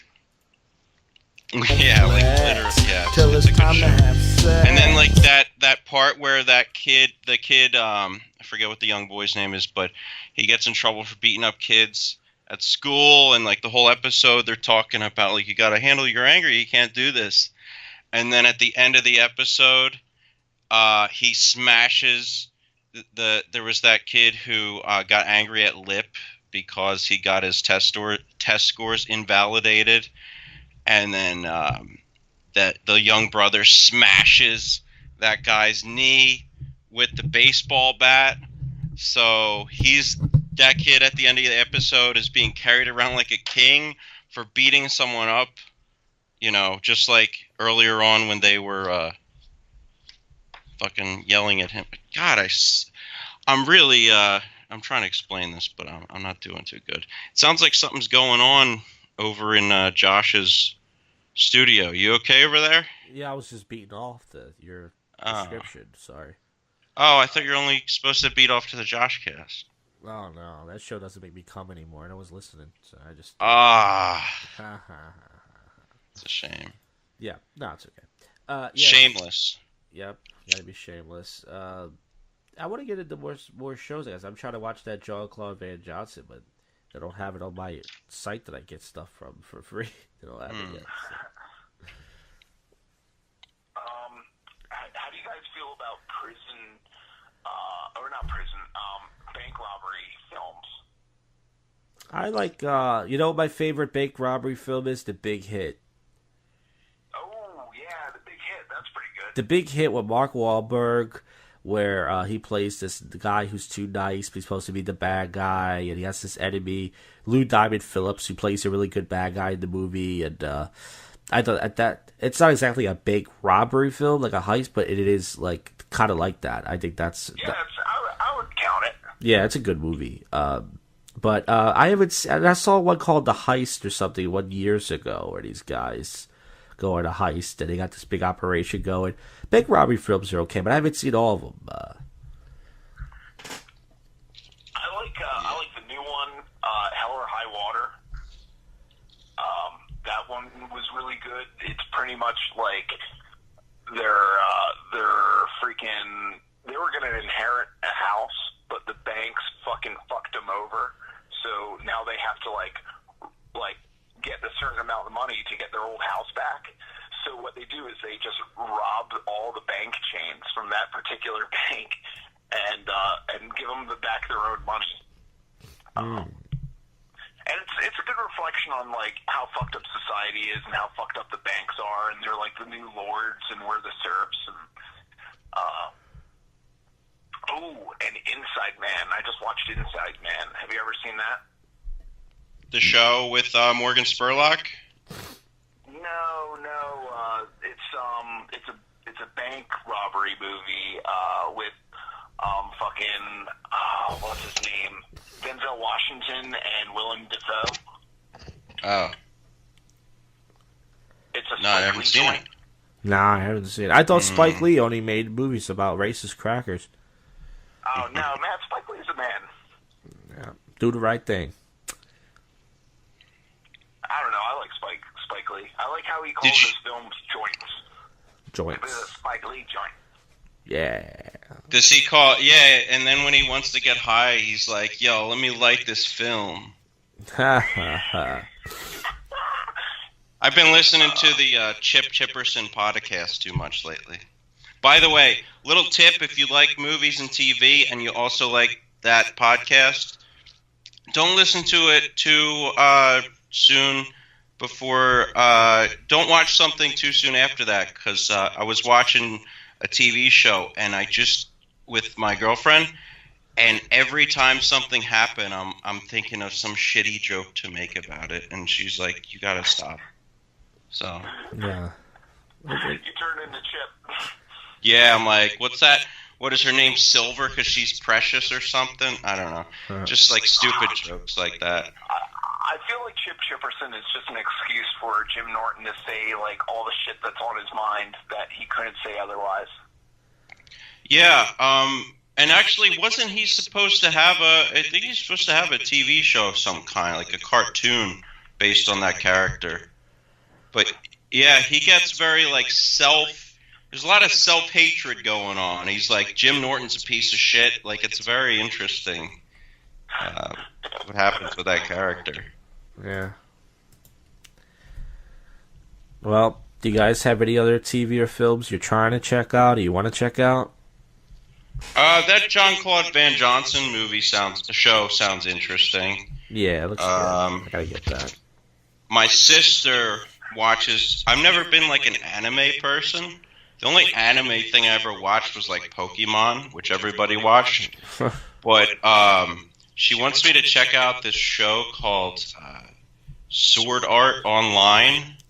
Apparently, it's like this VR simulation thing where people are like stuck in this world. You gotta read when you watch it, so I've been taking even longer to watch that than Shameless, but I will check it out and I'll report back.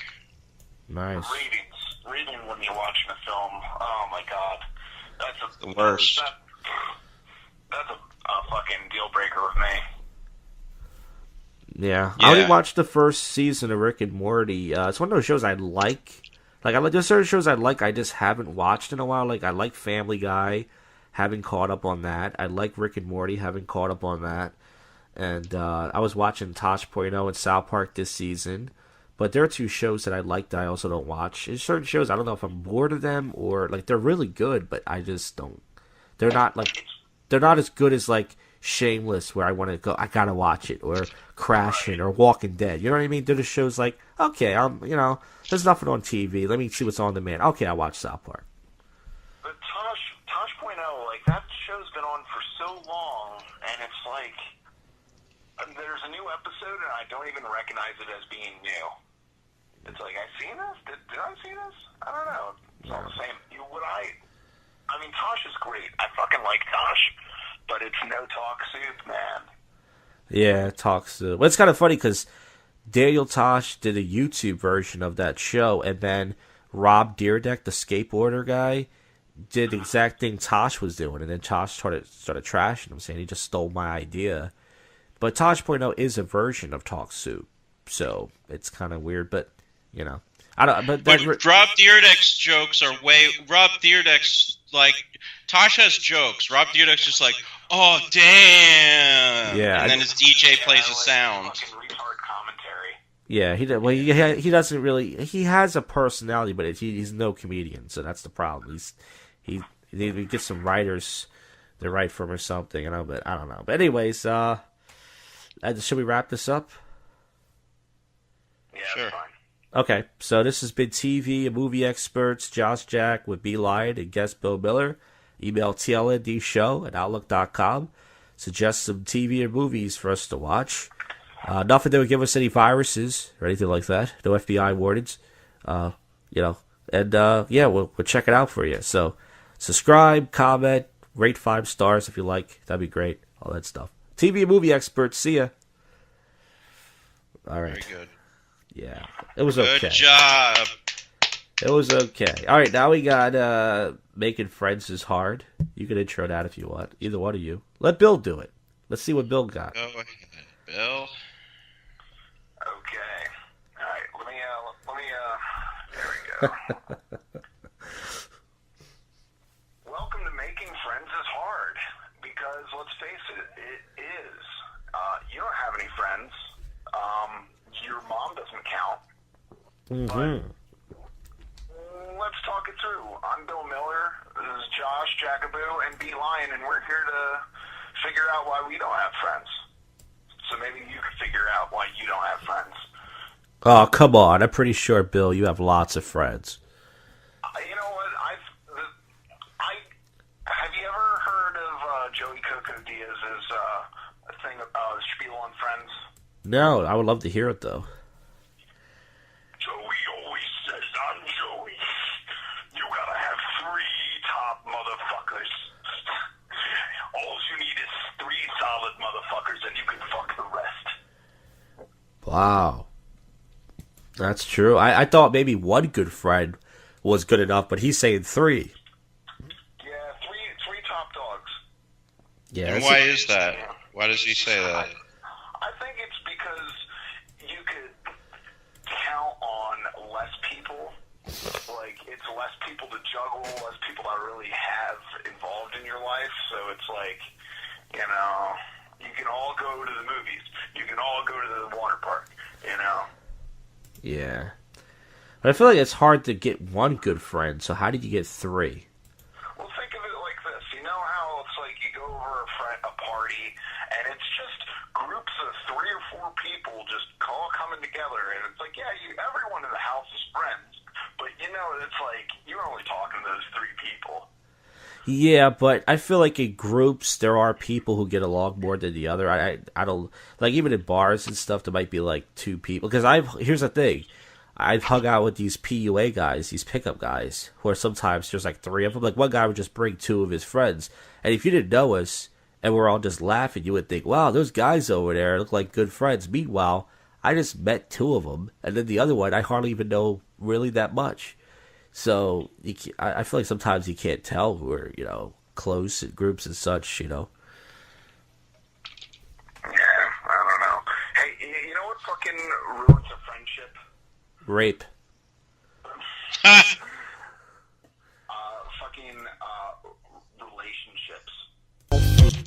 Relationships.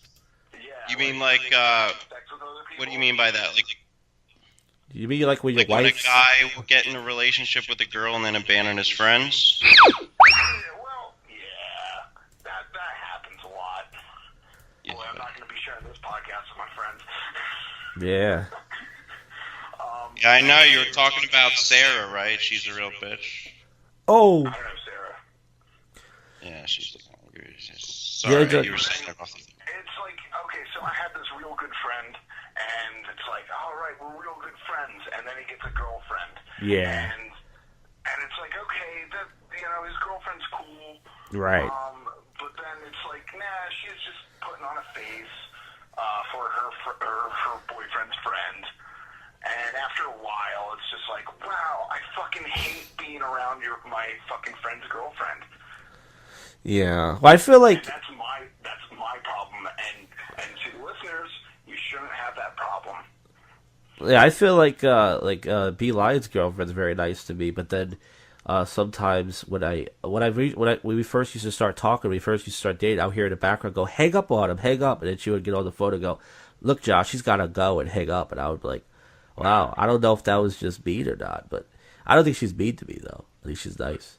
But You know, I think sometimes what would happen, honestly, yeah, sometimes she would be like, you're being a dick to Josh. yeah, I know. Just stop. No, for real. She's like, you're being a dick to him. Hang up. Stop fucking with him. Yeah.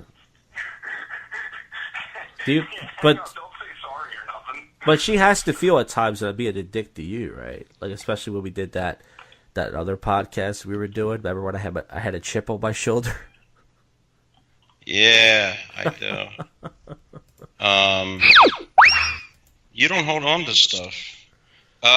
No, I certainly don't. Yeah. You know me, I'm just easy going. Yeah, easy going, Josh. That's why you make a lot of friends. That's right. That's why we're doing this podcast, because I make so many friends. I don't know, man. I also have this one friend who's like, dude, we were like the best of friends. We were real good friends. And then he started fucking around and Doing heroin. and talking with girls, and he fucking had this really good girlfriend who was like really cool. But you know, she didn't speak English too well or something. Hot. And he's like, I don't know why he broke it off with her, but he did. And then he started hooking up with this other girl who he known from like way back when, and she already has a kid. And he was like, man, I like fucking being your boyfriend. I like taking care of you and your kid. I'm gonna buy you a laptop so you can get your life back together. And I'm gonna be your man. And hey, maybe we should have a baby. And it's like. And he's telling me this stuff. He's like, I'm going to have a baby with this girl. I'm like, dude, I haven't even met this girl, man. And then so he has a baby with her, and right before it's Christmas, right? And right before she pops, she's like, I don't want to do this. I don't want to be your fucking boyfriend anymore. And took her fucking pregnant ass home. And then he finds out that she's like fucking like the heroin addict ex-boyfriend with the first baby she had with, and it's like, and now he's a fucking single dad. Oh shit. Wow. And it's like, I haven't seen him since he had the baby, and I fucking feel like I fucked up. I feel like I should have been there for him, but I wasn't, and I'm like getting busy, getting married, and I want to fucking set off my fucking comedy thing and shit, and I don't know, man. I miss my friend. Yeah. Now, here's a question I have for both of you gents. I can call you gents, right? Yeah. Do you think it's a natural part of friendship for people to bail on you for things? Now, when I say bail, I don't mean like, oh, I got a job now and I'm busy. Like, somebody gets into a relationship and now they don't have time for you anymore. You know, I mean, like at all, not even like a little bit. Like they don't even make time. It's like they just disappear, or they just get better things going on. They start making maybe more friends, or they just have more success. You think that's a natural part of friendship? Because I'm the type of person that I notice that, and I will bring it up in a passive way, and I take it personal. So you take it personally when people have a lot of friends and they get distracted and don't get back to you? Well, no, I mean, I take it personal, like if they just, I feel like they cut me out of their life for good, not even a little bit, like for good, and then just, and then they come back around, like when their friends are busy or something, or they break up and now, or something like that. Well, do you think that's a natural part of friendships? Yeah, sometimes. It depends how good you are friends with that person, I think. Like, if you're best friends and they pull that shit, then I think there's something wrong. Well, this dude I used to be friends with in high school, I never called him my best friend, but he used to call me his best friend, and then he went to a trade school or whatever. He started making friends, which is fine. I was like, oh, that's great. And then he kept saying, hey, man, I'm not going to be able to hang out with you for like a year. And in my head, I'm like, what, a year? What, you got a planner? Like, when you're a celebrity? He goes, nah, it's just I'm so busy with you working school. And then he would IM me. This is back when, we used Instant Messenger.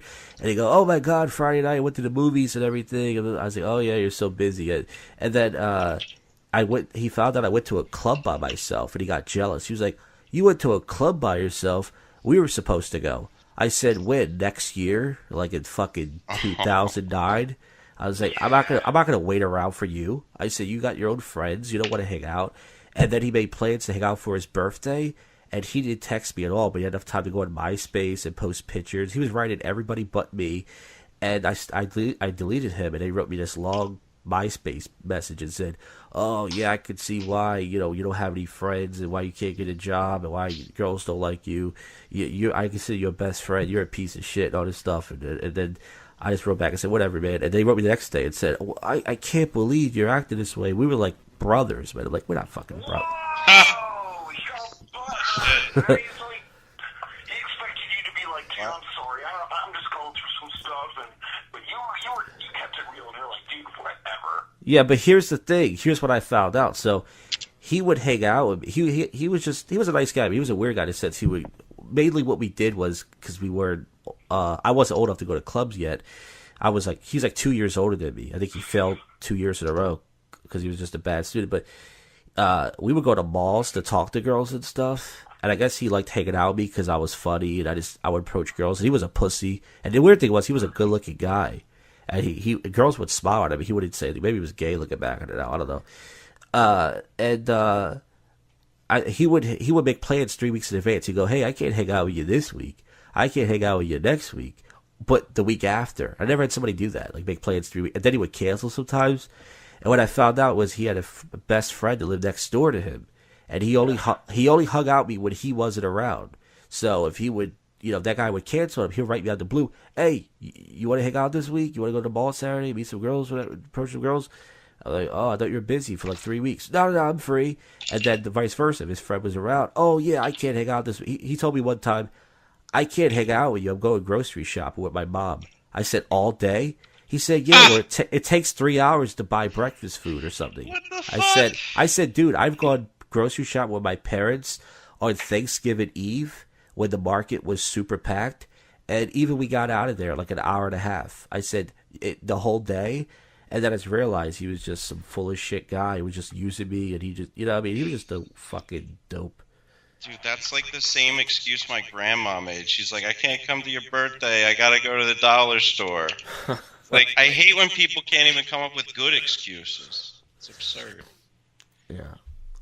Yeah. So, yeah. So, anyways, but I have a lot of stories like that. But that's what I'm saying, though. And I wish he would just be honest and say, "Look," so he made more friends in his trade school, which is great. And then I'll say, "Oh, I can't hang out with you for like a year." And he wasn't even that busy. He just he was just excited because he was making friends. And then he felt, like I said, I went to a club by myself. Like I said, if he got jealous and went with another person he knew, I went by myself. He's like, "I can't believe you did that. You're crazy, man. You could have got killed." He's like, "How was it?" I said, "It was, no offense." I was like, "It was more fun hanging out with you. I actually met girls by myself. I didn't waste my whole night." And he was like, "Oh, so well, when we go, we're going to kill it, man." He would always say that. And then we went out. He would just be scared and just stand around and do nothing like a faggot. So, yeah. Oh, boy. Yeah. So do you... It sounds like he's a fucked up kind of a guy, and he has some fucking boundary issues. He was just a user, pretty much. He just didn't consider me a real friend like most people do. And then people put you in these categories. That's the problem, And like I said, like, oh, this is just like when I put Brian as a comedy friend. I mean, it as a good thing, like we do comedy projects. But maybe in his head he thinks, "Oh, Brian's not good enough to be my actual friend. He's just." I mean, that's how it comes across, to be honest. Yeah, but to me, like if I say you're my comedy friend, it's the same thing as friend. It just be like, we're mostly going to hang out. Would you agree with that? If it's for comedic purposes. Yeah, but you know what? We also live like really far away from each other, so that's also, I think, a reason. Yeah. But the few times we hung out, it was fine. But like, I don't know. I don't think you would hang out with me if I wasn't a comedian. You know what I mean? Like, it's just like we're both, silly, nice people, but it seems like we do different things. Like, you like to drink cough syrup and milk cows, and I like to dance by myself in a corner with a finger in my ass. We're just different people. Well, why don't we compromise, and I'll dance and you'll stick your finger in a cow's ass. Yeah, that could work. Well, but here's the thing, like, what if there was speed dating for friends? Would you do that? That'd be cool. That sounds like a fun idea, and I would love to try it, but I don't know if you could just like regular speed date. Is that enough time? I think I'd be a dick. Yeah, you would. You would be a dick, and then you would find other cynical people to be friends with. It might work. Yeah. I don't know. Dick needs some pussies, so... You would just... some pussies to boss around. You would just ask one question. You'd be like you come up with like one question that's important to you, and if they fail, then you just go next. Like you just go like, are you a fan of Keanu Reeves movies? Nah, I don't like Keanu Reeves. Next, fuck you, Keanu's my hero. And they're like, shit. I would say, is 9/11 an inside job? And if they said yes, you'd say best I'd friends. be like, oh yeah, let's hang out. Now we could watch YouTubes. So you think, okay. Well, that's a whole topic to itself. But I'm just curious, do you think 9/11 was an inside job? And you go, lizard people? Bill, you're out of your mind. But that's good. That's why we like having you on the show. No. Then you're like, all right, you're cool, man. I get you, man. Yeah. Well, any other topics or any other things? Well, I was just going to ask you. I was listening to an old show, and I remember it was the Making Friends show. And Josh, you were saying that you think basically everybody uses each other. Yeah.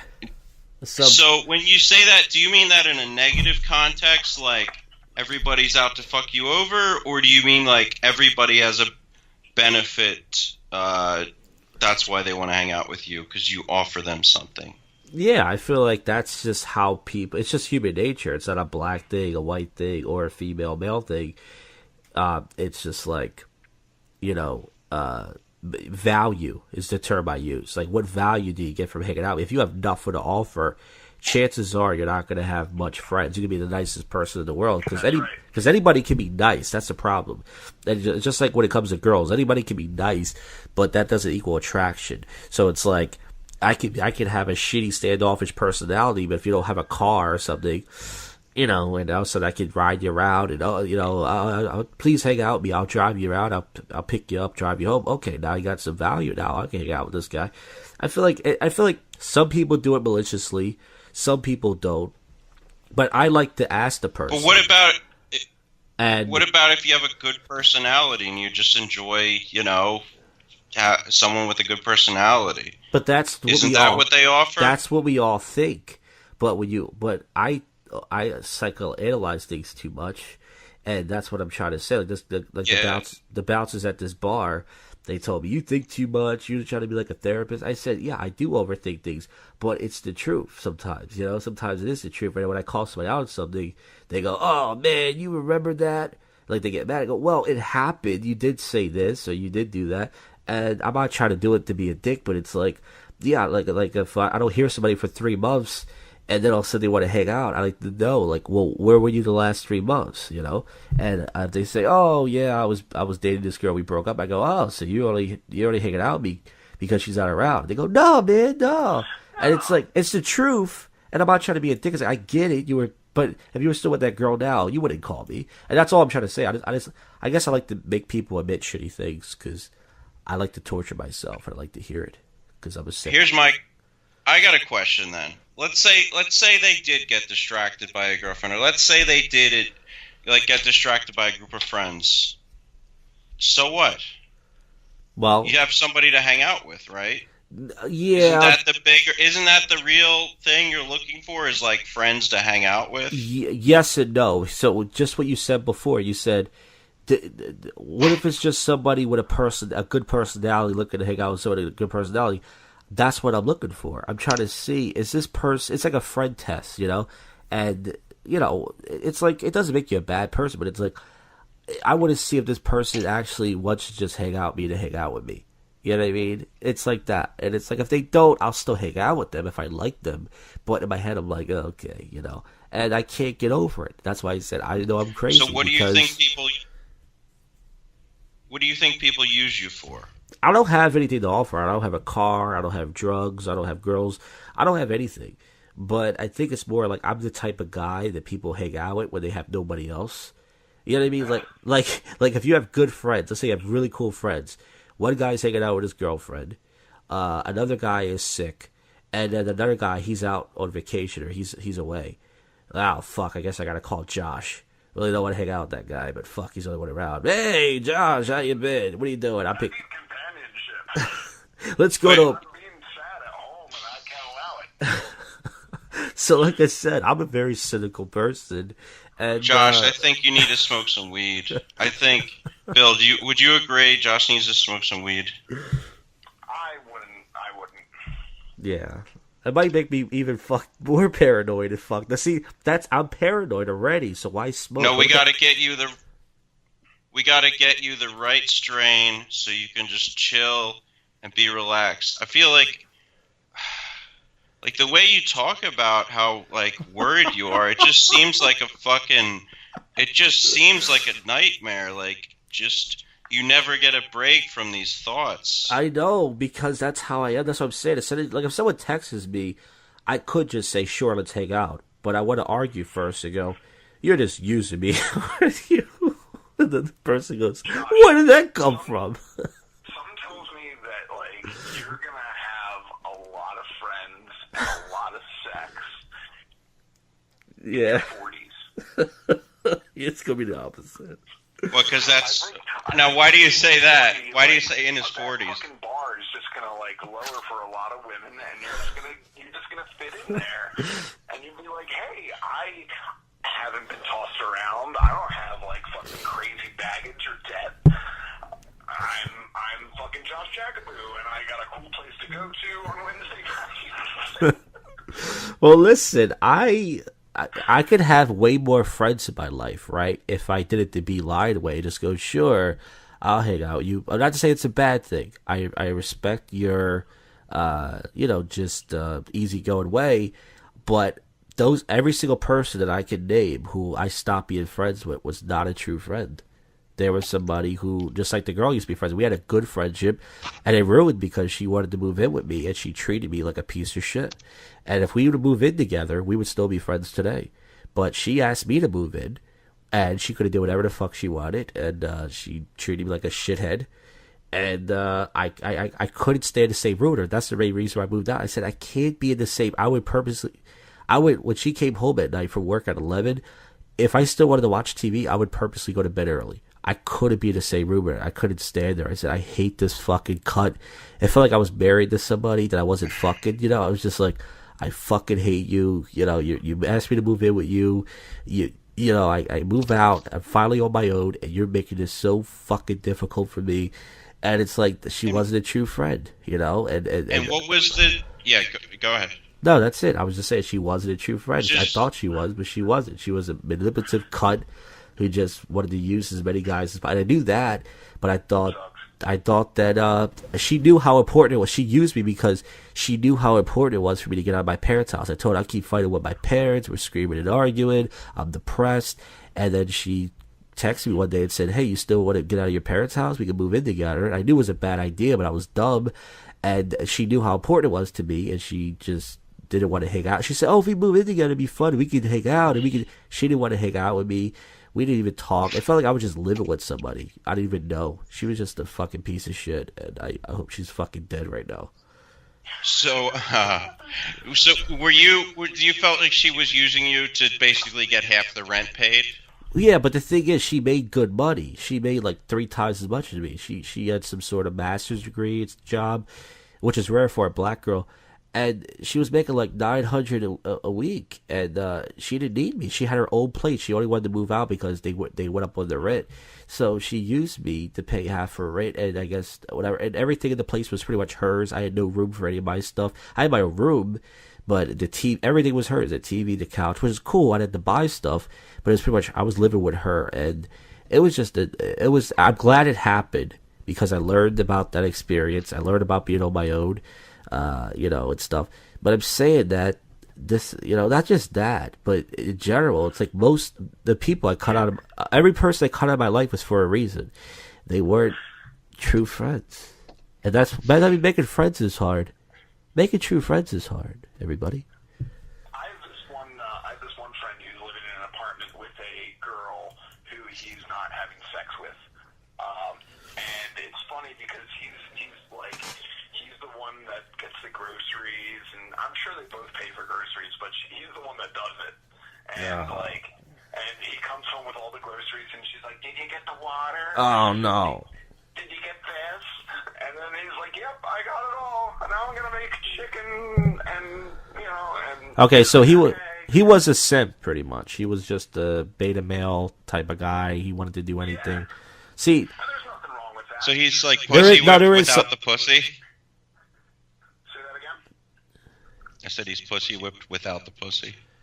Yeah, he's pussy whipped with that pussy. So it's like I go over to the apartment, and we're hanging out in the kitchen, and Travis or my buddy is in the kitchen, and she has her boyfriend over. So they're in her room, and every once in a while he comes out and he walks around and he goes into the kitchen, and I go, "Watch out, Travis! This guy's gonna come in and kick your ass." Here he comes, Travis. Watch out! This guy's gonna beat you up after he got his dick sucked. see, you say there's nothing wrong with that. I think there is because he's allowed himself to be manipulated. You know what I mean? Well, That is a problem. personality-wise, He's not standing up for I'm himself. not Jordan Peterson here or anything, but like some beta males are beta, Yeah.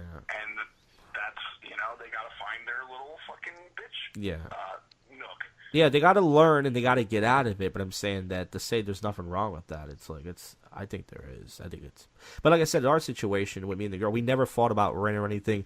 It was just about company and just dumb shit. And it was just like, all right, I'm out of here. But anyways, we got anything else that we add on this topic? We went pretty long here. Any other? Josh, I think you're a good guy. I think you have integrity.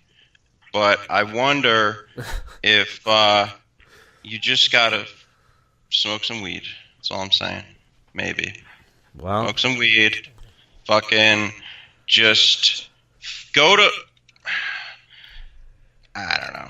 That's it. I guess I'd have to ponder this some more. why don't you outro this? Thanks for listening to Making Friends is Hard.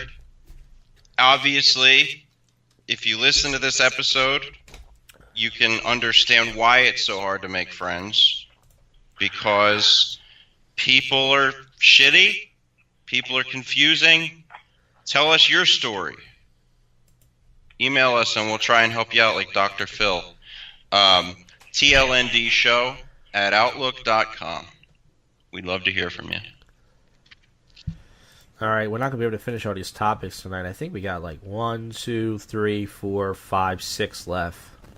It's already 11 o'clock. So, which ones you got to do? We got poop stories, fun education, tech lessons, screw boredom, get hobbies, help yourself, and crazy tech news, and market yourself.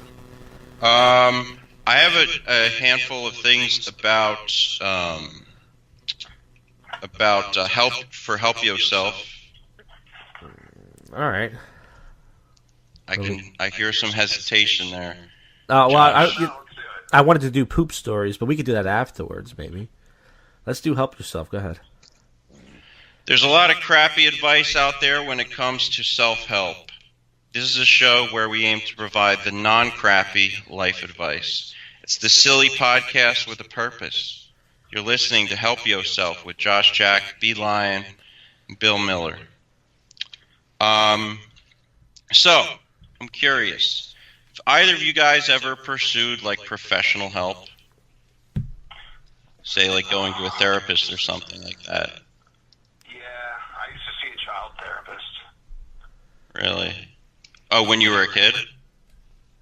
I would assume. His name was Dr. Heap. He was pretty cool. You go into his office, and most of the time he would just talk to my mom for most of the occasion, and I would just play with like the toys that he has in the corner. But the cool thing about Dr. Heap is that you walk into his office, and the first thing you do is you receive a little box of Legos. Not like a big box, but like a nice little box. You love Legos, right? Yeah, I'm always playing with them during the show. Yep. Then you would love Dr. Heap. You would go into his office and you get a free thing of Legos, and then you get to rap with them. Wow. So, Bill, you say you used to see a child therapist. You mean you were dating a guy who was a child therapist? No. I was a child rapist. Okay. Oh, God. But, no, You should have known. Therapist spells the rapist. Yeah. Yep. Everyone remembers that. Yeah, I wanted to look on Craigslist. I think you know what? I should think this is back when I used to post a lot of ads in my mid-20s, and I posted one. It was like a sad sap one.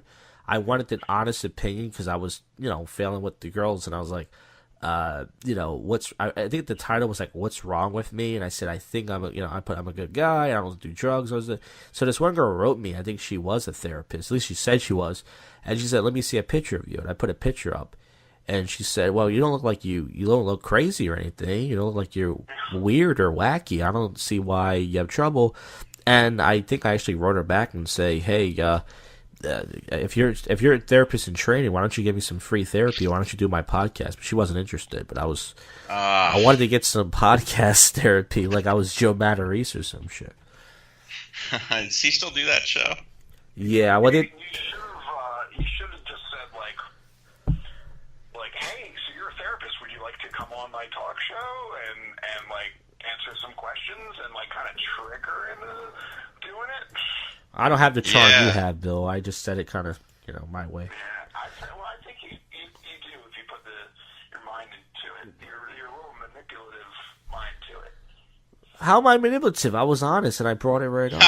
You're not, and that's a problem. No, I said I want to get some free therapy. You want to come on my podcast? That's what I said. Yeah, that's not being manipulative. You should be like, wow, you're a therapist. Wouldn't you like an audience? Yeah. It's very good. That would be very good. In fact, Josh, I would recommend maybe we could try and get a therapist to call into the show. Yeah, if we pay them $39 an hour. Fuck that. Man, that's cheap. Oh, I'm sorry. Actually, yeah, you're right. That's pretty cheap for a therapist because it's a phone consultation, so someone have to pay for it, and I haven't made any revenue for this podcast yet. Not yet. Soon.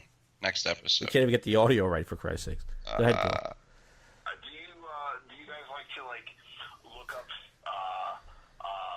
therapists on YouTube and see what they have to say? No. I know my girlfriend's watched a few. No, have you? By the way, I have gone to a therapist like off and on. I heard about this guy.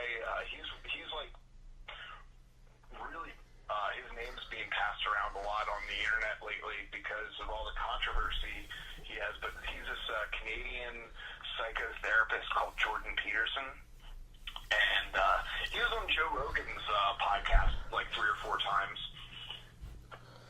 Oh yeah. But so what's he his deal has with a him? lot of interesting things to say, and like stuff about what you should do as a young male and how to, I don't know, not be such a little bitch all the time. Which is great self-help. Yeah. If those words. Yeah, I mean, is he? So you think he is good? Like he's actually got a point. He's not like, man up, don't be a pussy. Like he has more of a message than just that. Yeah, he does. He's like a psychoanalyst. So he's a learned man, and he just says like, look, this is what. He kind of sounds like Kermit the Frog. And I hate social justice warriors. Not that I'm like a right winger or anything. I'm kind of like just like a libertarian by nature, but I don't know. I don't like PC culture, and he's like railing against PC culture. And I think that's great for self-help. Yeah, it is. I'm tired of living in this pussified country. What other topics we got, B? So, do you guys think? Let me take a look. So, I was thinking. Yikes! I got B. Yeah, for the first time. B's tips. Yep. If you're feeling shitty and stuck in self-hatred, take some time to write about other people and how pathetic they are. Then compare their life to yours, and you might end up feeling better about your own life. There's this guy, Josh Jack, that we know, and he doesn't think anybody's ever been his friend. And when someone asks him to hang out, he'll act like a faggot and just, make fun of the person instead of just hanging out with them.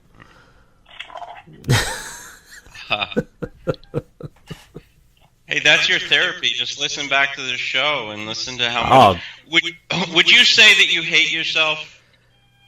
I say that I do, but I think I hate myself based on not being successful in many aspects of my life. Like I'll say, I hate my life, you know. But I think a lot of people do. I think a lot of us are ungrateful. We say like I hate my life, and then you see like a handicapped person or something, you know. You're like, oh fuck, my life's not nearly as bad as that guy's. I mean, at least I can dance and, you know, wipe my asshole pipe, you know.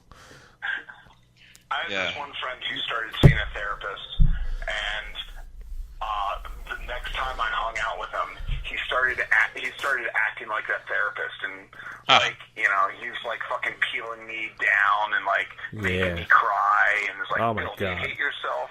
I go, yeah. He's like, why do you hate yourself? And I'm like, this is exactly what your fucking therapist did. You know who does that? Howard Stern.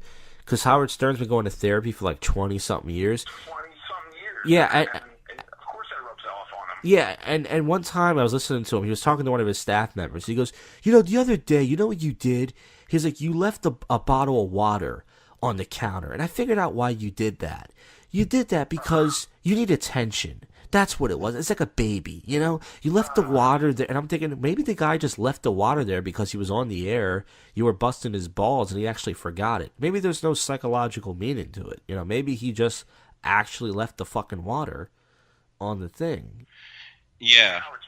That's like Sigmund Freud would always think everything had like a sexual meaning to it. Like you think about a cigar, and the cigar had to be a penis. Like, people put these meanings out there. What? It so does. It so does. Remember Bill Clinton in the strip club? He took his cigar and he put it in the lady's vagina and put it back in his mouth. Yeah. Yeah, I mean, yes, in that scenario, it was clearly a sexual thing.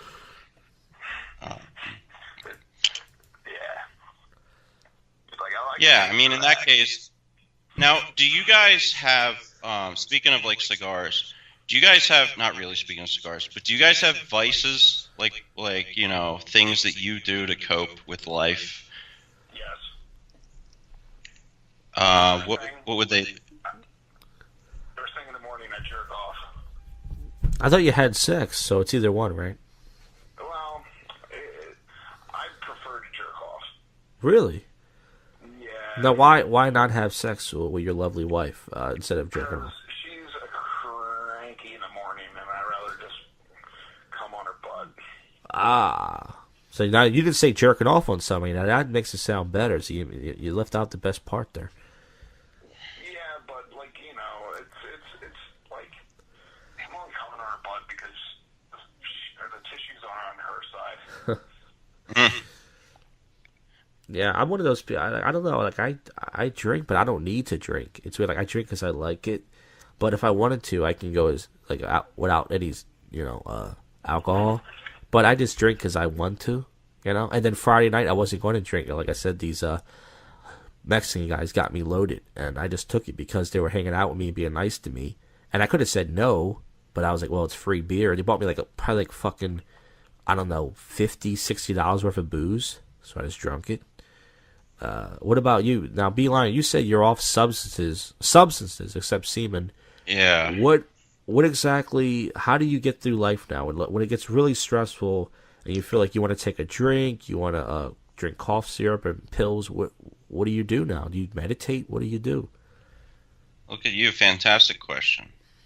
I try, well, you know what I do is, I haven't quit, like I quit, you know, drugs, but I've been smoking e-cigs a ton. I smoked 2 cigars today. So it's just other shit, but it's not as bad as drugs, because when I get high, when I smoke weed and stuff, there's nothing wrong with weed if you can handle your shit, but I can't, you know. I get really late. I'm like, let me smoke a little bit of weed, and then it's like, oh shit, where did all the weed go? That's right, this one nugget turned into an ounce, and it's all gone. And not only is that gone, but now the money's gone, and now my day is gone. What the fuck am I doing? So what I've been trying to do is like just get on a real productivity tip, just like really trying to get shit done, and that seems to kind of help me just not have too much time. But man, it's tough. I actually fucked up recently and took some cough syrup. And, no, fuck, man. He's back on the he's back on the sauce, and by sauce I mean syrup. Yeah, it's crazy, you know. Like, you realize when you're not getting high to solve your problems in life, your solution to your problems in life is actually solving them. And that's like it's an amazingly good place to finally get to in life.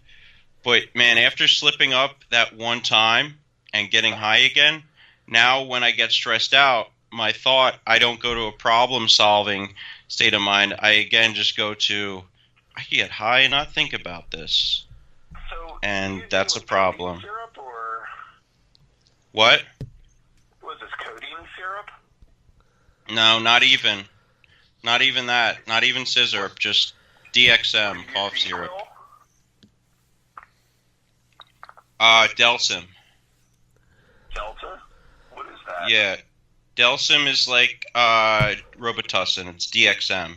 Z-Quil is just is Benadryl. You're fucking, what are you, like, fucking 11th grade? Now here's the thing, right? So you say that, and a lot of people say that, but I gotta tell you, I have a totally different experience. When I drink cough syrup, it feels like the limitless pill. Like I'm kind of retarded. I'm kind of like autistic. As people can tell if they listen to me on this show. Oh. And when I take cough syrup, I can actually think, like I can put together sentences in my head. Now, some of it, there's a certain amount of it that's probably like ideas and stuff, but I've had amazing, it's almost like what people talk about with ecstasy too, like the cold, fucking broken down part of me that's like, fuck everybody, I hate everybody, my life sucks. I take the cough syrup and I'm like, I'm just happy to be alive. And I'm going to send some nice message to my mom, and I'm going to tell this person I'm glad to know them. And so it's more than just like, yeah, that idea of like a high schooler that has, you know, can't get alcohol. It's a different thing for me. Now, B, what about mushrooms? Did you ever, like, eat a bag of mushrooms? I had some. And I went to a college class, and I took them before class, and I was just like spending the class staring at the ground, and it was like wavy and shit. And then I went to the supermarket afterwards, and I was buying milk, and I was carrying the gallon of milk in my right hand, and I was like, the earth is trying to pull this milk away from me. The gravity of the earth is just trying to steal my milk. And I obviously got too much because I ended up dropping the milk and it just like exploded everywhere. But I gotta say, it definitely made me very happy. Was that inside the supermarket? No, luckily it was outside. But I was like, you know, can I just have a new milk? And they gave me another milk. Oh my god, that's great. Yeah, but I've heard that mushrooms can like reset depression. So maybe if I was a responsible user, I could do that. Ketamine is pretty good too. I mean, I hear that's great for depression too. I tend to be a very like depressed type person. Yeah. What other topics do you have? You have anything else? On this? I don't know. I think mushrooms are great for self-help. They're like B said with depression, like what it does in your brain is like your brain has neurotransmitters, and that's how you like, you know, think of things. But and they're great on pizza too.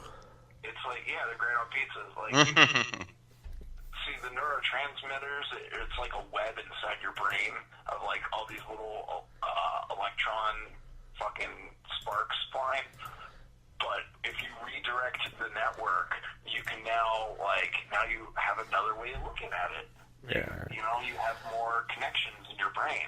So I think that's only good things. So, if by the way, so similar to that, if you want to like a non-substance, and this is something I'm going to try, and then I'll report back to it. There's something called meta. This is like probably some hippy-dippy bullshit, especially to you, Josh. But there's this something called meta meditation, and you're supposed to like generate this like positive feeling inside of yourself that's comparable to ecstasy, but without drugs. It's really fascinating. One other thing. Terms. What? What is meta meditation? Sure. So meta, absolutely. So another word for it is loving kindness, and I'm sure Josh is cringing at this point, but you focus first. You send love to. A lot of times it's like the way to do it. A lot of times is with a guided meditation thing on YouTube. First, typically they tell you to like send it to people. Think about people that you love, people whether they're family, friends. First, you send it to those people. Then you picture just random people that you don't even know the names of, just people you've seen during the day, and just picture sending it to them. And then the third level is send it to people that you don't like. Imagine somebody you don't like at all being happy, and wish them well. And through this practice, over time, if you do it every day, you're supposed to really feel this like peace and just real feeling of joy, and just get frustrated less with people. Oh, of course. Yeah, that's just putting your mind in a positive attitude. PMA.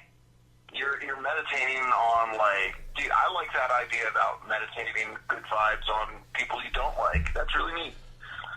At first I was going to be like, that shit sounds like The Secret, and The Secret is fucking bullshit. No. Oh boy. That's funny. I was actually thinking of that as like a segment we could do on the show of like bullshit self-help and the difference. But nice. yeah, the problem with The Secret is it cuts out the important step of like taking action. So, you can't just picture yourself being top stand-up comedian and then never go to an open mic and think, I'm just going to be a great comedian. Oh shit, what happened? Where's my comedy special? I pictured it for an hour. Well, what else? You got anything else, B, for this show? I guess we can wrap this up. Okay. Thank you for listening. Help yourself. Hope we helped you. Help yourself.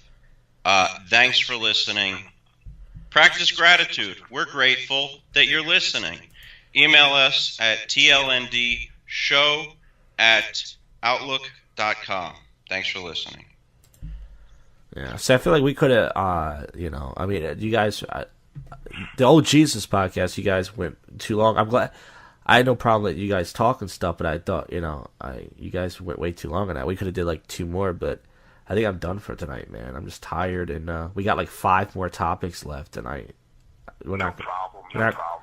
I mean, a lot of fun. Are you free on Thursday night, Bee Lion?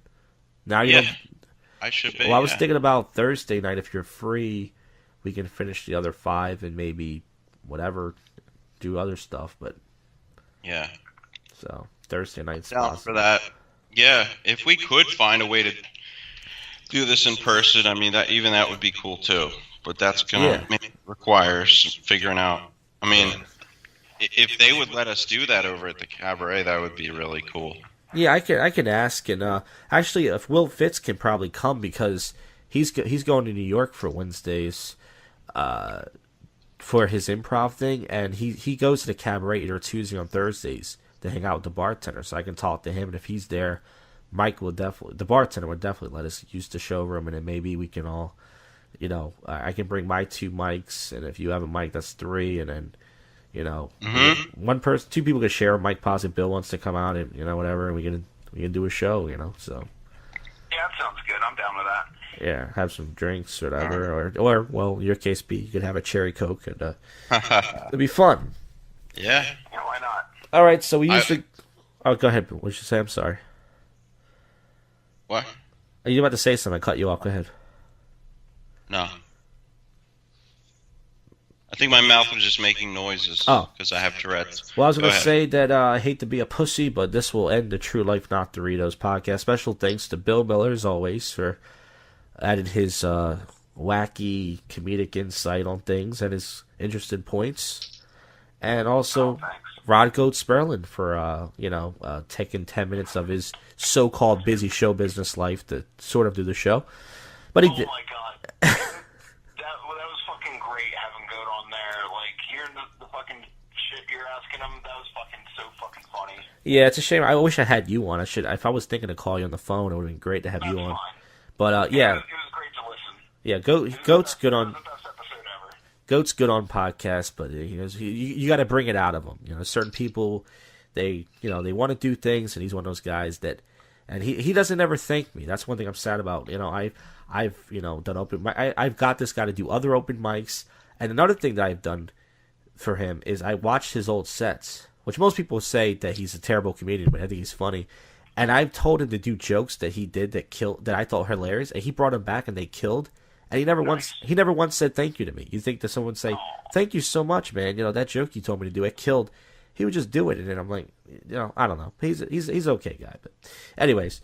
So anything else, Bee Lion? We would have wrapped this whole True Life Not Doritos thing up. Just thanks for doing the show. I think we had some good diamonds in the rough here, technical issues, but I think we had some good conversations. There was good stuff there. And if it wasn't for the audio and the audio, and Jesus thing is fine. I don't mind going long at certain times, but it wasn't maybe for that. We would have did it. But once again, I mean, I'm, it is having a day job. It just sucks. And today I was falling asleep at work, and it sucks.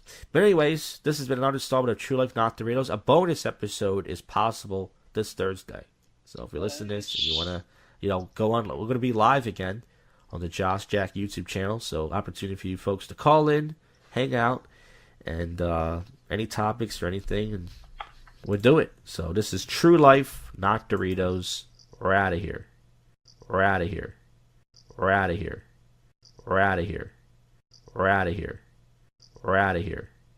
We're out of here. We're out of here. We're out of here. We're out of here. We're out of here. We're out of here. We're out of here. We're out of here. We're out of here.